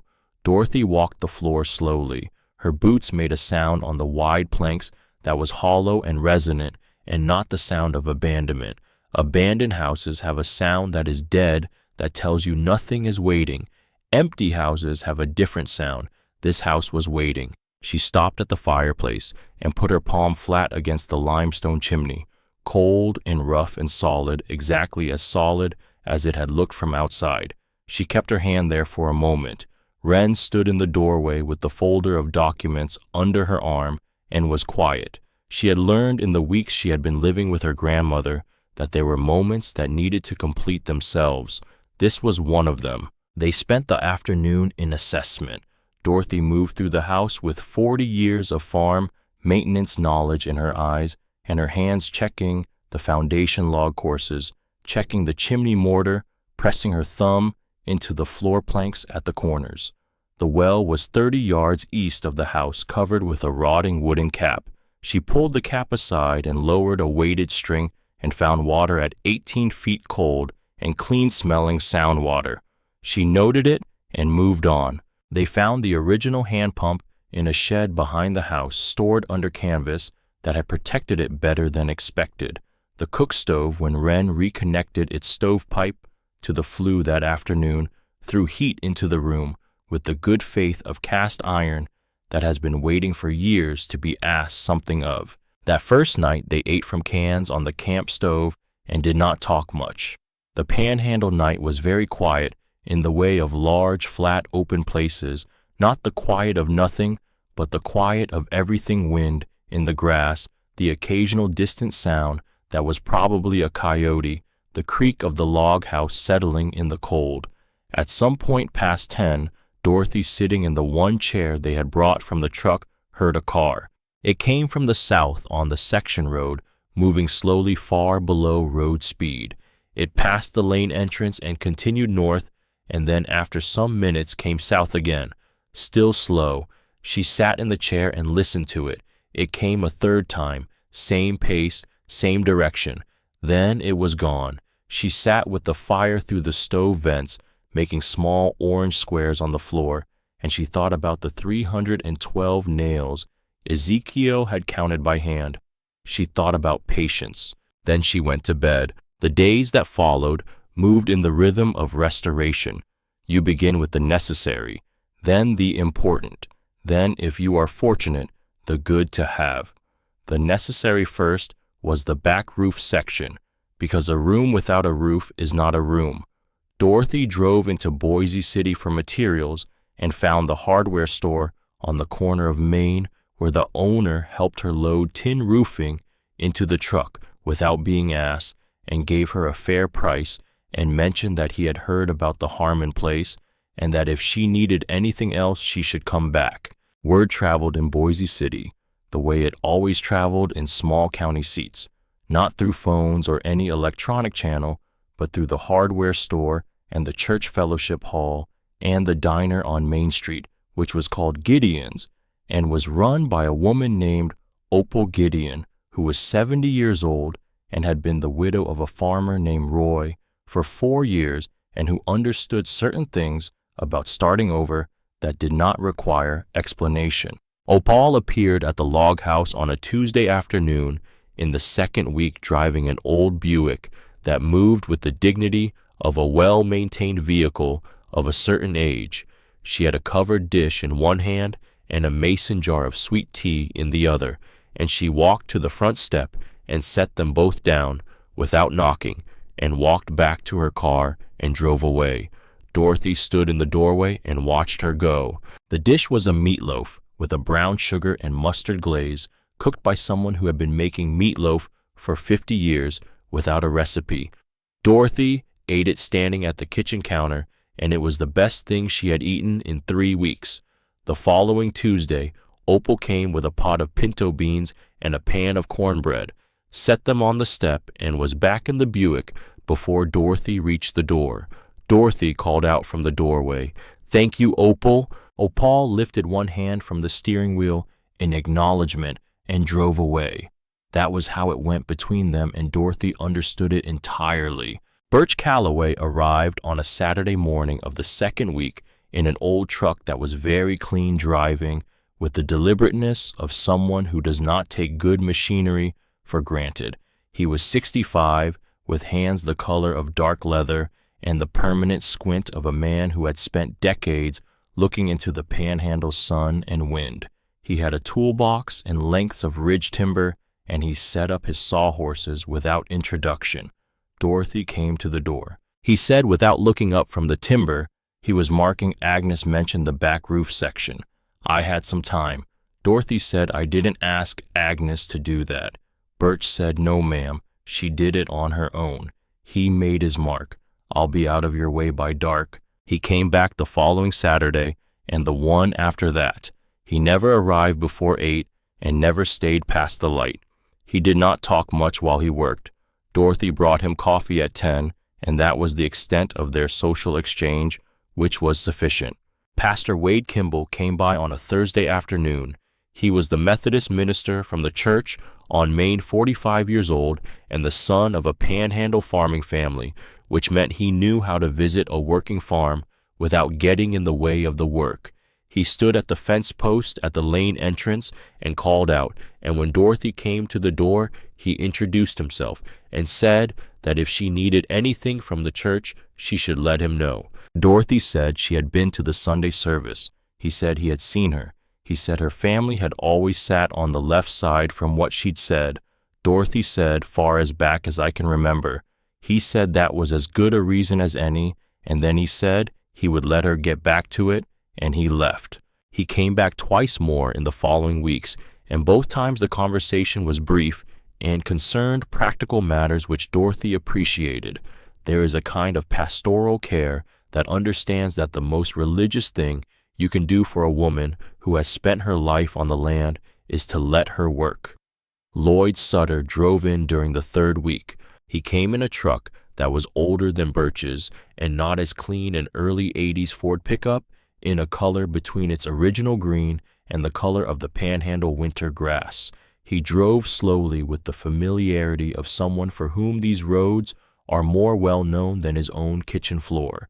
He parked at the lane entrance and got out with the careful deliberateness of a man of 91 who has made his peace with what his body will and will not do, using a cane that looked like it had been cut from a cedar branch rather than sold in a store. He was a tall man, or had been, now carrying the stoop of someone who had spent 60 years bent over field work and bore the record of it in his spine. His face was the face of a man who had been in this particular wind for 9 decades, deeply lined, weathered to the limestone color of the county.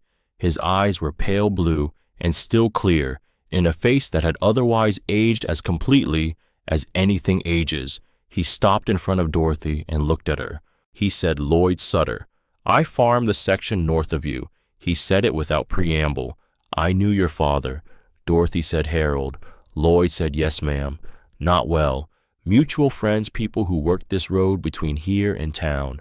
I knew who he was. He came out to look at this place once. 63 or 64. We crossed paths at the feed store after. He was a quiet man. Dorothy said he was." Lloyd looked past her at the log house. "Agnes told me what happened in Tulsa." Dorothy said, "Agnes talks." Lloyd said, "Agnes does her job." He said it without judgment. "I wanted to come by. I'm not much use with a hammer these days, but I know this land, the water and the fence lines, and where the ground goes soft in spring and where it doesn't. If that's worth anything to you." Dorothy said it was. He stayed for an hour that first visit, and Dorothy made coffee on the camp stove, and they sat on 2 crates outside with the cold November sun on their faces, and Lloyd talked about the panhandle, the way a man talks about a place he has been married to for 60 years, with the particular intimacy of someone who knows both its virtues and its difficulties, without needing to romanticize either.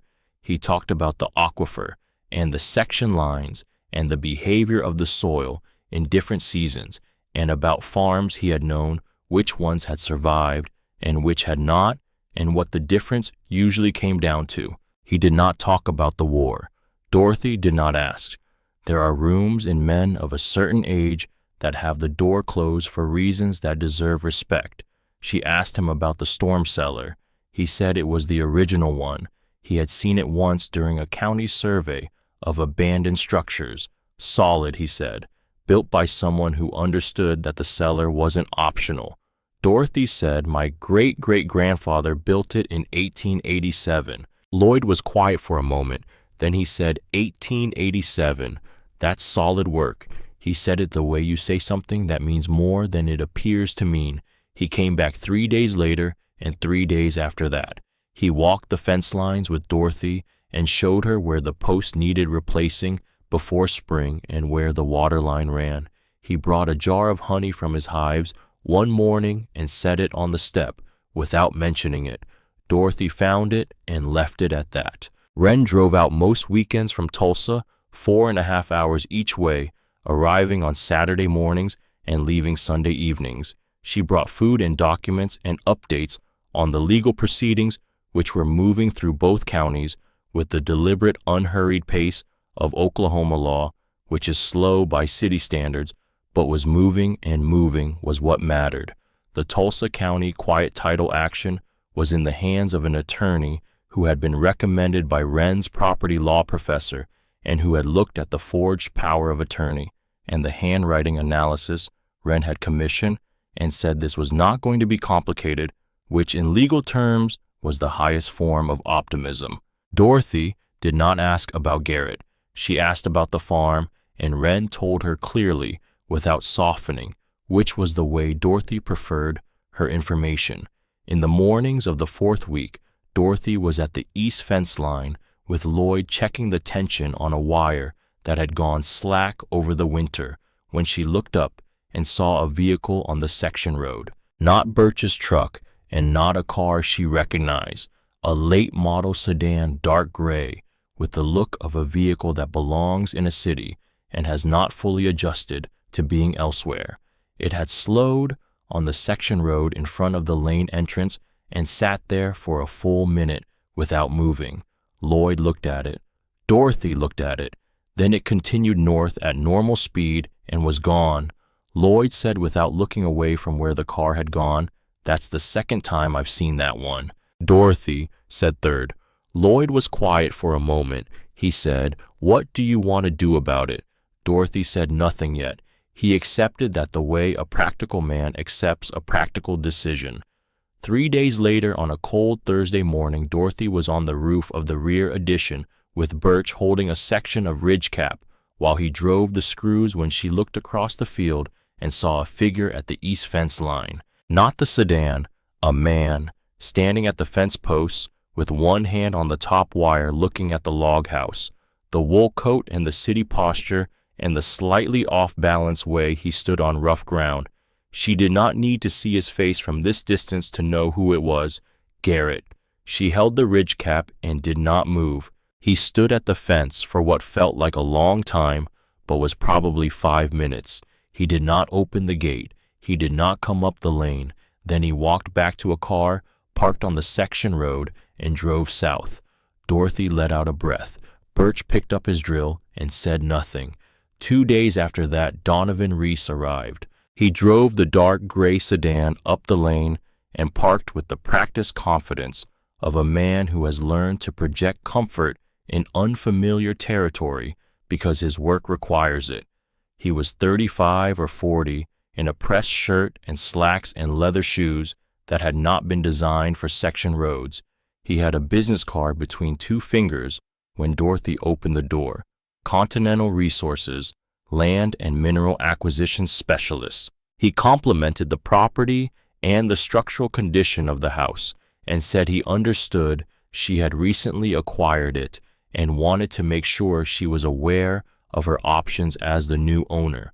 Dorothy said she was aware of her options. He said he wanted to share an offer she could consider, that Continental had an interest in subsurface mineral rights in this section of Cimarron County, and that they were prepared to make her an offer for the property and mineral rights combined. Dorothy said, "How much?" He said, $52,000. Dorothy did not change her expression. She said she would think about it. He left his card. He drove away in the dark gray sedan with the smooth efficiency of a man who has learned not to be visibly disappointed, and Dorothy stood in the doorway and watched the car go north on the section road until it was gone. $52,000 for a property the county assessed at $11,000. The math was wrong in a direction that pointed at something. She went inside and called Wren. She said, "I need you to find out what Continental Resources has been doing in Cimarron County for the past 2 years. A pause. Then Wren said, "Give me 48 hours. Dorothy said, "All right." She set the phone down and went to the window and looked out at the storm cellar door, set flush with the earth on the north side of the house, the limestone frame exactly as Ezekiel had built it. She had not been inside it yet. She had opened it once and looked down into the darkness and felt the cold come up out of it, deep and mineral, and she had closed it again. It could wait. She looked at it now. She thought about Luther and Bertha moving the food into that cellar in the spring of 1932 while the duster rolled in. She thought about the darkness down there, 6 feet deep, smelling like the earth itself, the earth's own room. Things that are built to hold do not stop holding just because no one asks anything of them for a while. Wren called back in 36 hours. Dorothy was outside at the east fence line, replacing a post that Lloyd had flagged when the phone rang. She straightened up from the post hole with dirt on her gloves and answered it. Wren said Continental Resources filed mineral survey permits in Cimarron County in September of 2022. 14 permits. They covered the eastern section of the county, which includes this property. She paused. The permits were filed under a subsidiary name. It took me a while to trace them back. Dorothy said, "What did they find?" Wren said, "I talked to a geology professor at OU. He said there's a shallow Morrow sand formation running through this section, known about for years but considered marginal for extraction until the new horizontal drilling technology they've been using in the Anadarko Basin. What used to be marginal is now viable." She paused again. He said the deposit under this property is probably worth drilling, not a major field, but real, Dorothy said, and Garrett knew. Wren said Nadine has a college connection in land acquisitions for an energy company operating in western Oklahoma. Not continental, but that world is small. She paused. I don't know exactly how the information moved. I know it moved. I know Continental approached landowners in this section starting in late 2023 about mineral rights purchase, and I know Garrett filed the power of attorney on the Tulsa County property in March of this year. Dorothy said he thought the Tulsa farm was all there was. He didn't know about this land. Wren said he didn't know about Luther's will. He didn't know the original homestead existed in any recoverable form. He thought if he took the Tulsa property, he had everything. Dorothy looked at the fence post she had been setting. She thought about what it meant to build something on the belief that the ground would hold, about what it required to keep believing that when the evidence suggested otherwise. She said, "Keep going on the filings." She hung up and went back to the fence post. The discovery happened on a Thursday of the 5th week, the 3rd week of December, when the panhandle had turned to real cold, the kind that comes overnight from the northwest and settles into the ground and stays. Lloyd came in the morning. The wooden bracing on the east wall of the storm cellar had been on his list since his second visit, and the cold was the reason to address it now rather than wait for spring. They went down together, Lloyd descending the repaired stairs carefully, with one hand on the wall, the cedar cane left at the top. Dorothy followed. Wren, who was there for the week before Christmas, held a flashlight from the top of the stairs angled down. The east wall was original limestone block, the same stone as the chimney, the same patient hand set work. Lloyd moved along it slowly, pressing his palm against each course in turn, checking what he could feel, the density and the integrity and the state of the mortar between the stones. He stopped near the north corner. He pressed his palm against one section and then moved it 2 feet left and pressed again. He said, "This block here." Dorothy moved beside him. She pressed her own hand to the wall where he indicated. The surface was slightly different. The texture of the mortar was smoother, less weathered than the surrounding sections, and when Lloyd tapped the block with his knuckle, the sound returned was not the full dead weight of the original limestone. Not hollow, but not the same. Lloyd said this wasn't here in 1887. He said it with the quiet certainty of someone who has been reading built things for 60 years. He went back up the stairs and returned with the pry bar from Dorothy's toolkit. He worked the edge of the bar into the mortar joint at the top of the section with the patient, methodical precision of a man who knows that careful is faster than rushing, and the mortar, which was not the mortar of 1887, came away in small crumbling pieces. The first block came loose. Behind it was a space in the wall, not large, 18 inches deep and a foot and a half wide, set into the earth of the panhandle, which had been waiting around it with perfect patience since the day it was sealed. Inside the space was a wooden box, 18 inches long and 10 inches wide and 8 inches deep pine that had dried to silver gray in the dark, dry conditions of the cellar.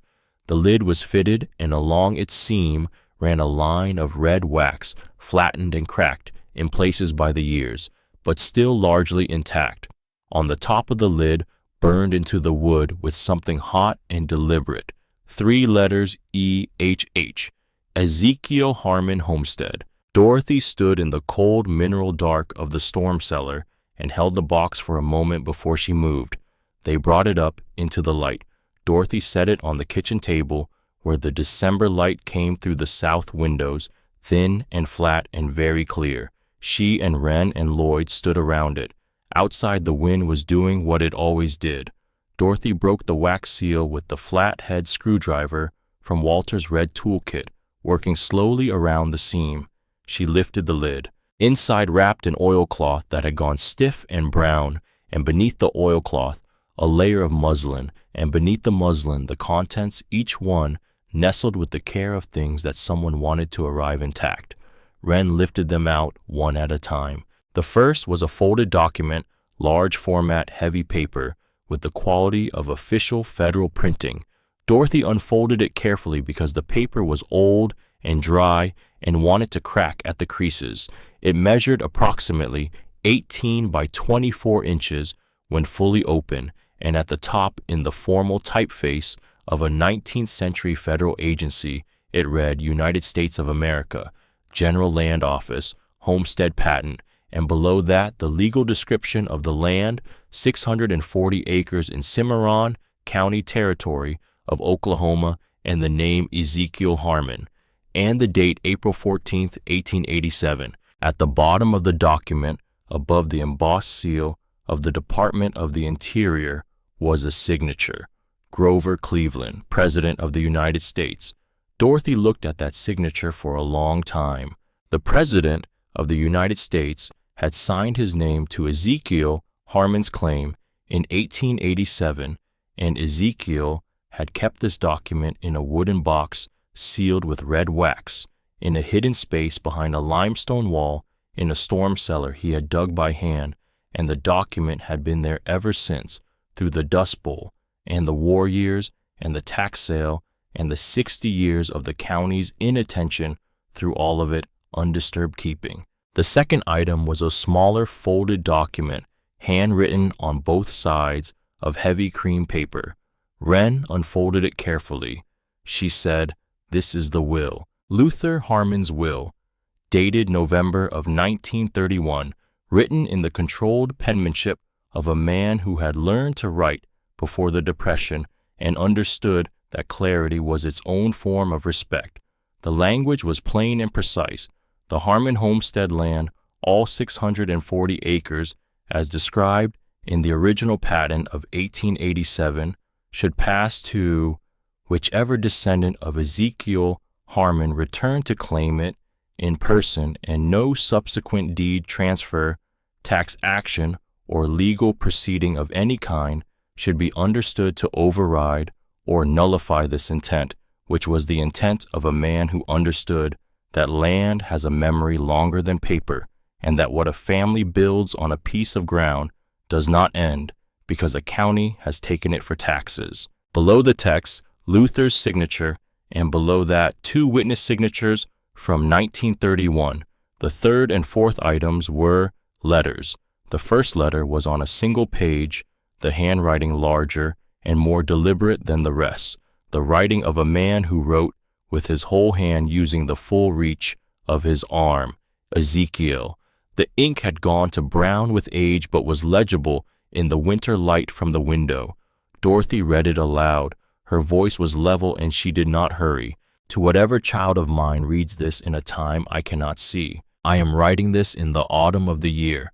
I put my stakes in this ground and drove them with my father's hammer, and built this chimney from the limestone beneath the topsoil, and dug this cellar from the red earth. Rosie is with child. The child will be born in this house if God allows it, and this house is real because I built it, and the ground under it is real because I claimed it by law and by labor, and I intend both to stand for longer than I will. I am not a man of many words, but I have some words I believe are true. The land knows our blood.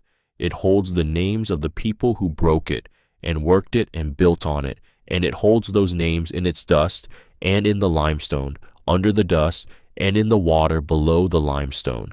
The deeds will change hands, the paper will age and fade, and the names on it will stop meaning anything to anyone, but the land will remember. It will hold your name the way this chimney holds heat long after the fire has gone out, and it will give it back when you come looking for it. Do not let strangers tell you what is yours. Whatever you find in this box, it was set aside for you. I do not know you. I do not know your name or your age or what the world will look like by the time you read this. But I know that if you are a Harmon and you have come back to this ground, then this ground has been waiting for you the same way it waited for me in the spring of 1887, and the same way it will wait for whoever comes after you. Come home, do the work, keep the door unlocked. Ezekiel Harmon, Cimarron County, Oklahoma Territory, October 1887. Dorothy folded the letter along its original creases. Her hands were steady. She set it on the table. Lloyd was looking out the window. His hands were at his sides, and his jaw was set in the way of a man of 91 who has lived long enough to understand what it means when something that was supposed to last has lasted. Wren was very still. The second letter was on the controlled penmanship that Dorothy now recognized as Luther's, dated 1931, the year of the will, the year he had placed everything in this box and sealed it behind the wall. Dorothy read this one to herself first. Then she read one section aloud, not the whole letter, just the section she felt needed to be in the room with them. Land has memory longer than men. The deeds may change hands 1,000 times, and the lawyers may file their papers, and the county may sell for taxes, and the banks may hold their liens, and through all of it, the land keeps what it keeps. It keeps the names of the people who broke it. It keeps the shape of the furrows they cut, and the depth of the wells they dug. A family does not stop belonging to a piece of ground just because the ground changes owners on paper. It stops when the last of them stops caring and not before. I am writing this in the worst years I have known. I do not know what comes next. I know this. I am putting the original patent and my intent for this land behind a wall in the cellar my father dug, and I am sealing it with the trust that the land itself has taught me, that things built to hold do not sell. Luther Harmon, Cimarron County, Oklahoma, November 1931. The room was quiet for a while. Outside, the December wind moved across the panhandle in its long, constant way, and the bare winter grass bent flat and straightened and bent again. Dorothy refolded Luther's letter and placed both letters back in the wooden box beside the Homestead patent and the will. She set the lid on gently. She stood up from the table and went to the window. She thought about Ezekiel building his chimney block by block with a piece of string for a level, about Luther pressing 2 dates into a door frame with the point of a nail, about Harold letting out a long breath when he came home to the farm in September of 45, about Walter writing a note in the margin of a life he could see ending and hiding it in the book he knew she would never put down. They had all been doing the same thing, building something that would outlast them and trusting that the person who came for it would deserve it. Come home, do the work, keep the door unlocked. She said, we need to take these to Agnes today. Wren said, I can scan everything first for the filings. Dorothy said, do that. 3 days after the documents were filed with Cimarron County Probate Court and copies delivered to the attorney in Tulsa, Garrett, called.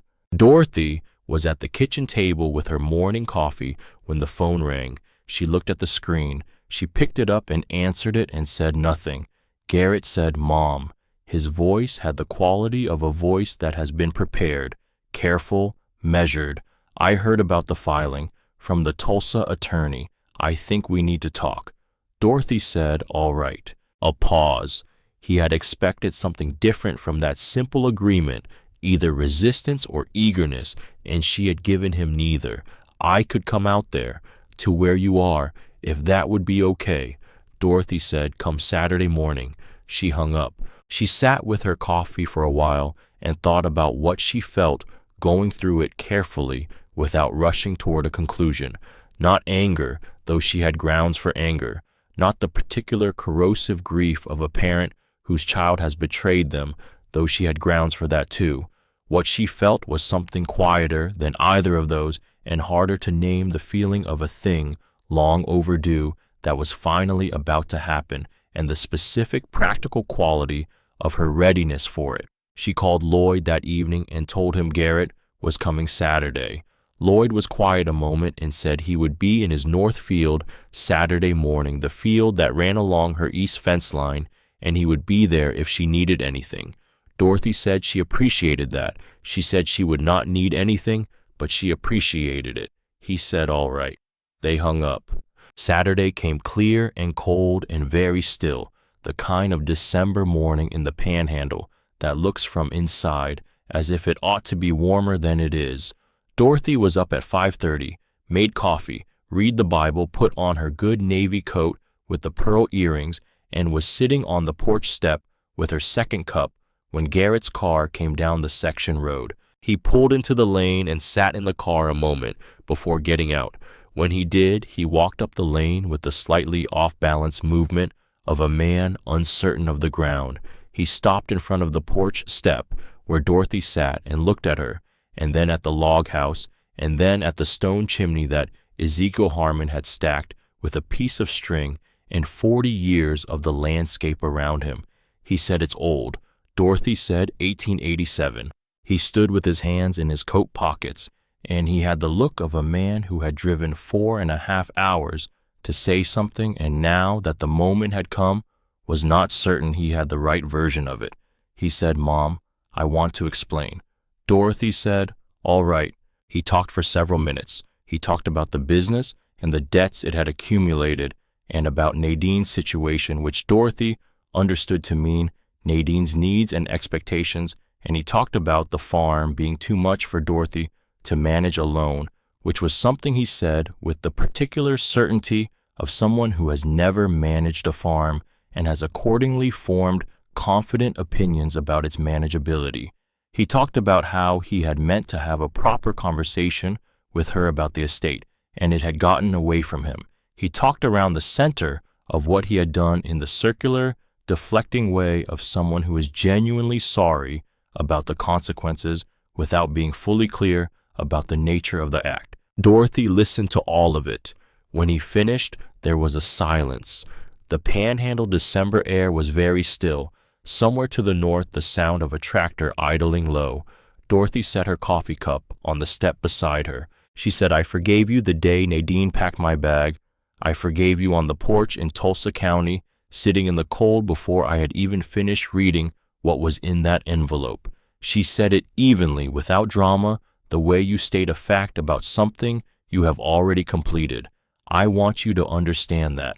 I forgave you for my own sake, not yours, because carrying that weight in the other direction doesn't do anything useful for either one of us." Garrett looked at her. She said, "But forgiveness and trust are not the same word, Garrett. They are not the same thing, and they do not come from the same place, and one of them does not lead to the other on its own. Forgiveness I can give you. Trust is something that gets built back, and that building is work that belongs to you, not to me. I can't do it for you.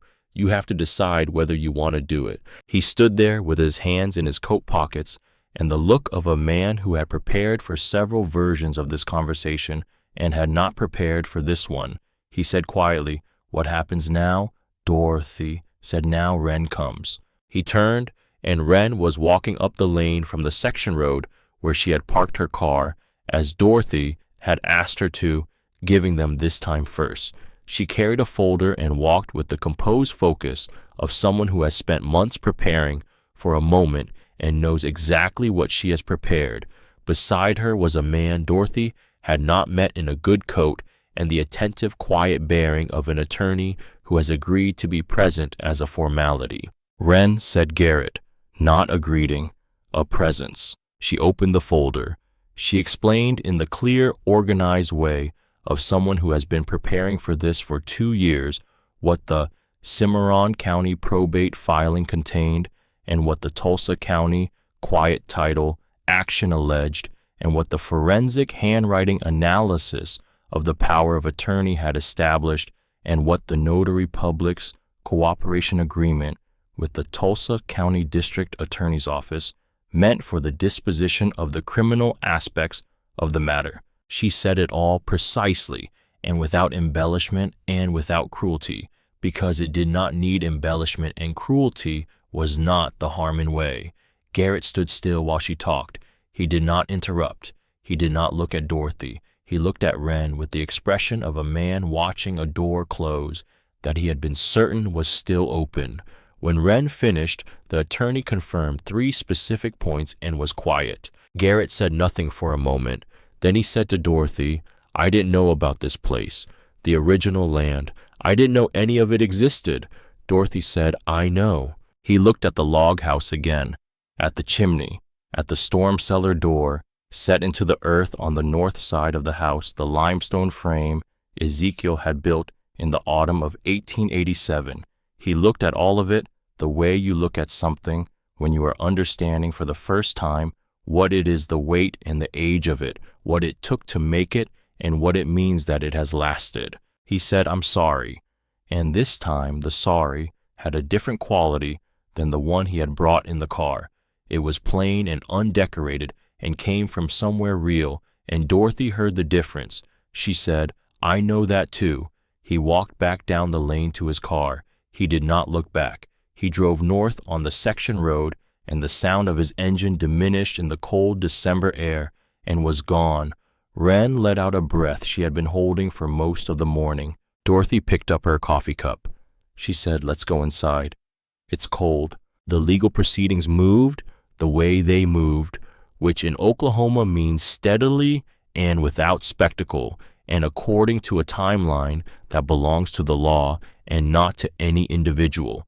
The quiet title action in Tulsa County was resolved in Dorothy's favor before spring, supported by the forensic evidence and the notary's cooperation.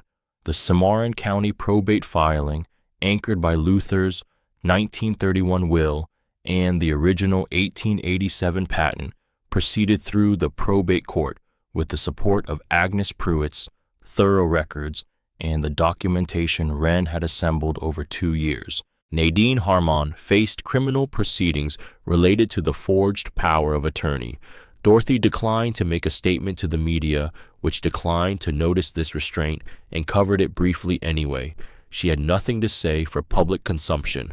What had happened, and what needed to happen was happening, and speaking about it would not change either.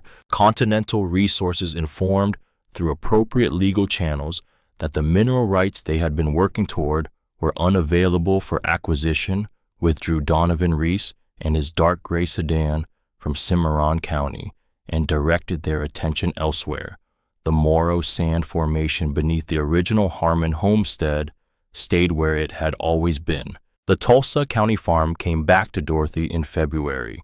She called a young couple from her original Methodist congregation, a pair of people in their late 30s, with 2 children and the particular combination of desire and capability that characterized people who wanted land and knew what wanting land required. She rented it to them at below market rate on a long-term lease with a purchase option built into the terms. The lease had one condition which she stated plainly when they sat at the kitchen table in the Tulsa farmhouse, and she slid the papers across to them. The chair at the end of the table stayed where it was. They said they understood. She also called Elaine, not to report exactly, but because 7 weeks had passed since the Saturday confrontation, and Elaine had called every Sunday and Dorothy had said everything was fine each time without going into detail, which was not the same as the truth, and which she felt by the beginning of March she owed Elaine more of. Elaine listened to all of it from Portland quiet, in the way she had always been quiet when something important was happening, the same quality Dorothy had always recognized in her as a kind of internal seriousness, a steadiness under pressure. When Dorothy finished, Elaine was quiet for a moment more. Then she said, "I wish I had known about the original Homestead land when Dad was still alive." Dorothy said, "We all do." Elaine said I should come out to see it. Dorothy said, "Whenever you're ready." "There's the iron cot in the back room. It's not much." Elaine said, "I'm not coming for the cot. I'm coming to see where you are." Dorothy said, "I know. Come when you can."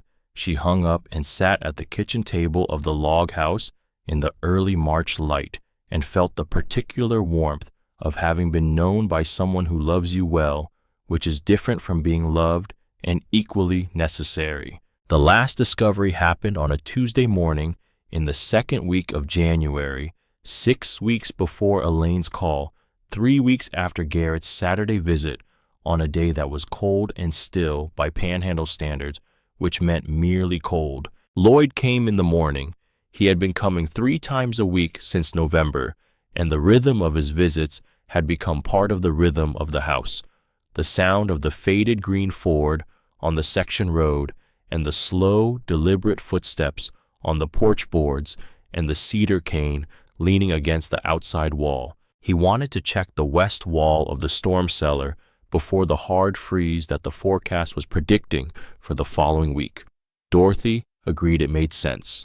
They went down together, Wren holding the flashlight from the top of the stairs. Lloyd worked along the west wall with his flashlight in his palm, the method he always used, pressing flat against each course of stone in turn, reading what his hands told him.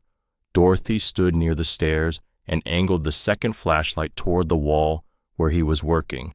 Lloyd stopped near the center of the west wall. He pressed his palm against it, then moved it up 2 courses and pressed again. He said, "There's something up here." Dorothy moved forward. What Lloyd had found was not a hidden compartment.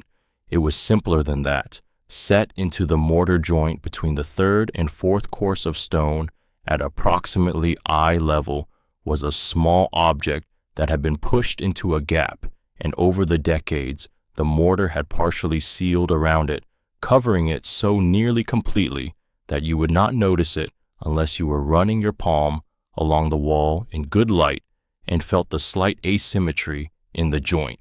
It was the corner of something thin and dark with age, the very edge of an object barely protruding from the stone. Dorothy worked it free with the flathead screwdriver, carefully in the way she had learned over a lifetime to do careful work, which is to go slowly enough that you understand what you are doing before you have done it. It took 10 minutes of patient coaxing from the mortar.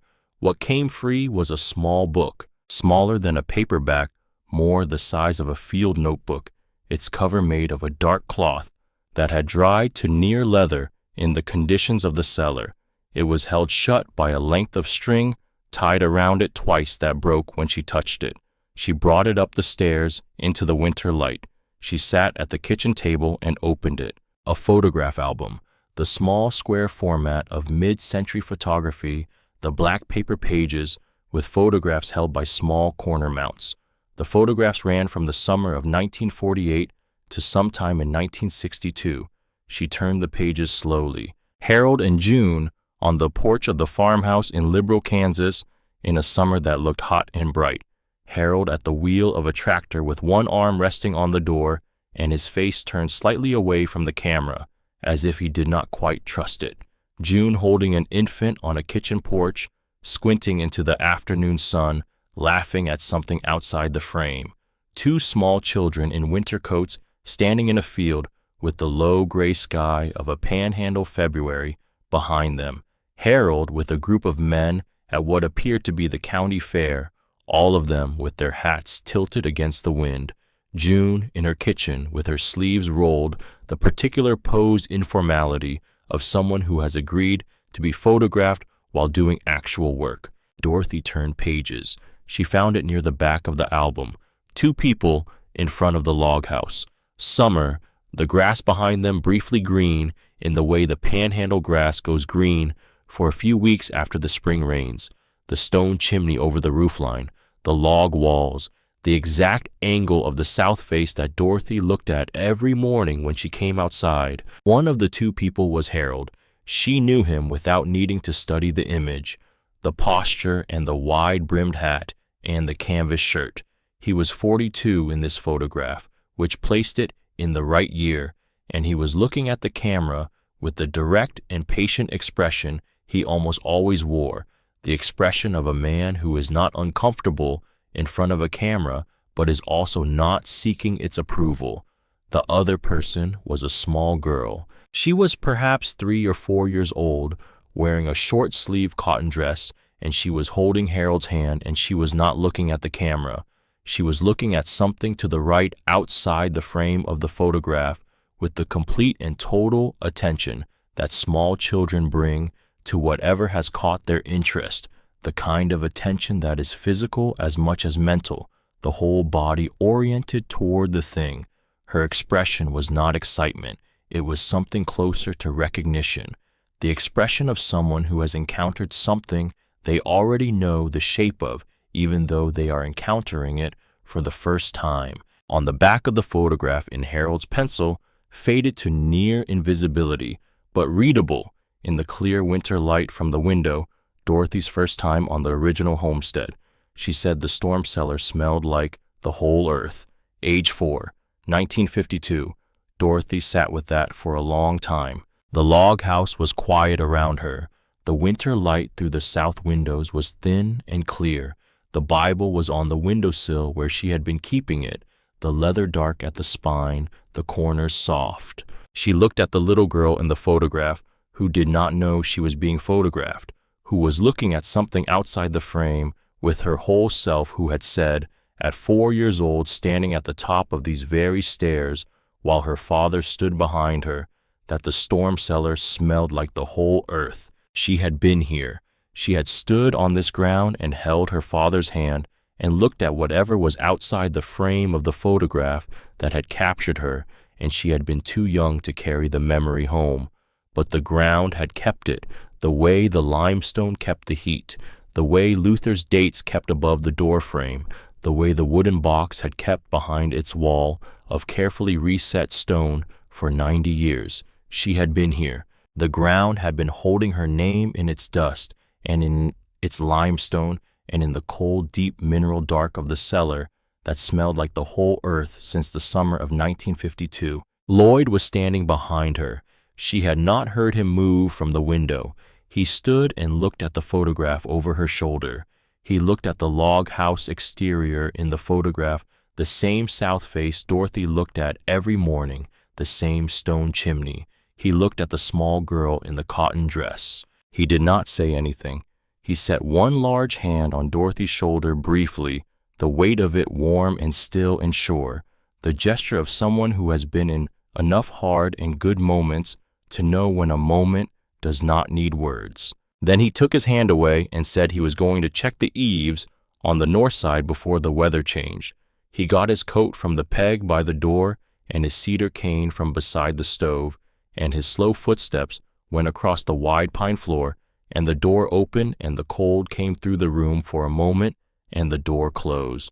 Dorothy was alone in the log house with the photograph in her hand and the Bible on the windowsill and the album open on the table. She did not cry immediately.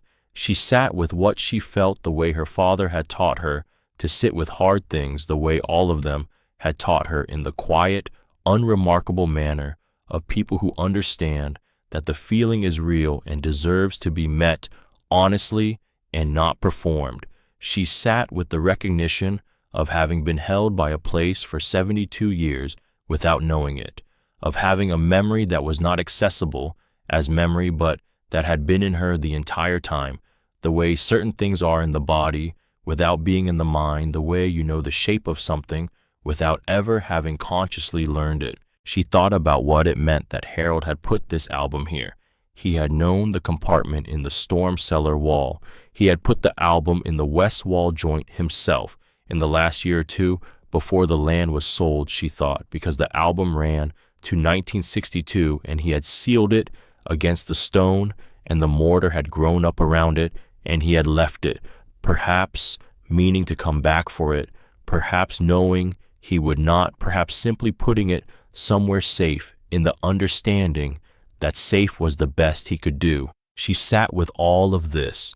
Then she let herself cry quietly in the way of a woman who has been keeping her water inside her own banks for a very long time and has finally arrived somewhere safe enough to let it go. Not the sharp, hot grief of loss, but something older and deeper, and in some ways gentler, the tears of someone who has been found rather than someone who has been lost, though both things had been true and still were. She cried for Harold, and for June, and for Luther, and for Ezekiel, and for Rosie, who had called this the earth's own room. She cried for Walter, who had seen what was coming, and had prepared her in the quiet, unceremonious way of a man who loved her well. She cried for the 4-year-old girl in the cotton dress, who had stood at the top of these stairs and said something true about what she smelled, and who had carried that truth in her body for 72 years without knowing she was carrying it. When she was finished, she felt washed, not clean in the way of forgetting, but clean in the way of having attended to something that needed attending, which is different and more real. She wiped her face with the back of her hand and picked up the photograph and set it carefully inside the Bible behind the front cover where the names were, the 4th image in a book that had only ever held words. She put her coat on and went outside to find Lloyd on the north side of the house and tell him the eaves could wait because she wanted to walk the east fence line before the light got low. He put down the board he had been examining and fell into step beside her, the cedar cane finding the frozen ground with its familiar rhythm, and they walked together in the thin December light without speaking the section road visible through the bare fence posts, and beyond it the flat, wide country going west in every direction, toward a horizon that was also going west, toward a sky that was also going west. Everything in Cimarron County going in the same direction. It had always gone, patient and constant, and far larger than any individual life set against it. 6 months later, on a June evening, Dorothy sat on the front step of the log house and watched the last light go across the panhandle sky. The roof was sound, all of it. The well ran cold, clean water that tasted of limestone and iron. The cook stove connected to the chimney in the way it had been built to connect to something since 1887. The floor had been cleaned and sealed, and the walls replastered in the sections where the original coating had fallen away, and the new plaster was close enough to the old color that you had to look twice to tell the difference, which was close enough. Elaine had come in April. She had driven from the Tulsa airport in a rented car on a Thursday evening and stood at the lane entrance in the low spring light and looked at the log house for a long time. She did not have Walter's stillness or Harold's particular quality of quiet, but she had her own version of both, something she had come to on her own in Portland, in a life lived far from the land, but not from the understanding of what land meant. She had walked through the house slowly, touching the walls and the chimney and the door frames and the dates Harold had scratched in the wood above the addition doorway.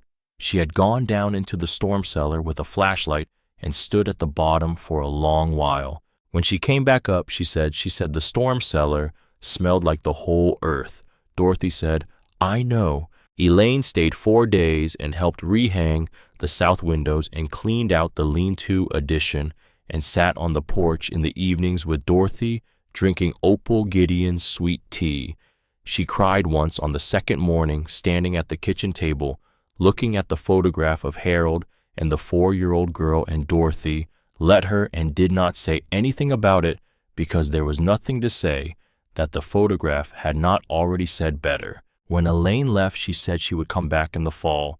Dorothy said she would be there. Now it was June, the light going long and gold across the grass, the sky above enormous and moving with the last of the day's clouds, and Dorothy sat on the front step with both hands around a cup of coffee, gone slightly cool, and the Bible beside her on the step, and the panhandle wind coming from the west, the way it always came steady and without apology, bending the grass in waves that rolled from the horizon to the house and past it and kept going. The wooden box with the letters and the homestead, patent, and Luther's will was on the shelf along the north wall of the house in the place of honor that such things deserve. Agnes Pruitt had scanned the homestead patent and the will for the county's digital preservation program, and the originals had come back to Dorothy in archival sleeves. Wren had passed her bar exam in May, scoring in the 93rd percentile in property law, which surprised no one. Lloyd came by 3 times a week. Opal left things on the step. Birch had finished everything on his original list and was working through a second list of his own devising. Pastor Kimball had given Dorothy a key to the fellowship hall. Agnes had started what she called, informally, a Harmon archive, gathering any document in the county records that contained the family name, and she sent Dorothy copies every few weeks in padded envelopes with a brief covering note that said things like, "Found this in the 1901 plat book, thought you'd want it." Dorothy sat on the front step as the last orange light faded across the wide panhandle sky, and the evening star came out to the west, and the grass went from green to gray in the diminishing light, and the wind continued its long, patient westward work. She held the coffee cup. She thought about the photograph in the Bible, the little girl in the cotton dress, looking at something outside the frame with her whole self. She thought about what the girl had said at the top of the cellar stairs, the thing Harold had pressed into the paper with his pencil 72 years ago for no one in particular to find. She said the storm cellar smelled like the whole earth. It did.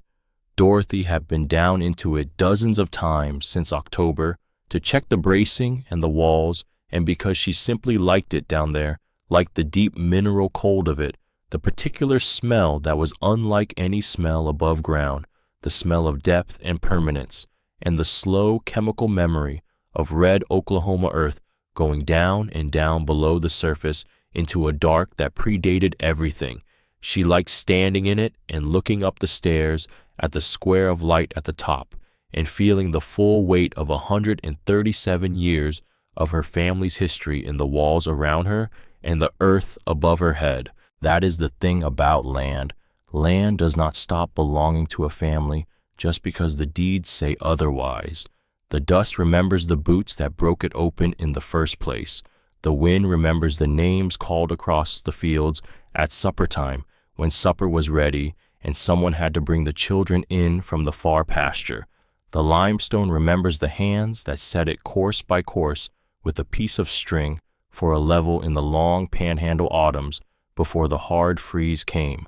A homestead does not stop holding what it holds just because no one has lived on it for a generation or 2 or 3 or 6 decades of county records and tax sales and the general indifference of time. It keeps, it waits, with a patience that has nothing to prove and nowhere else to be, and all the time that exists to let the right person find their way back. The Cimarron homestead had been waiting for Dorothy Harmon for 137 years without knowing her name. It had kept the money and the patent and the letters and the will and the album of photographs and the image of a 4-year-old girl standing in its doorway in the summer of 1952, looking at something outside the frame with her whole self.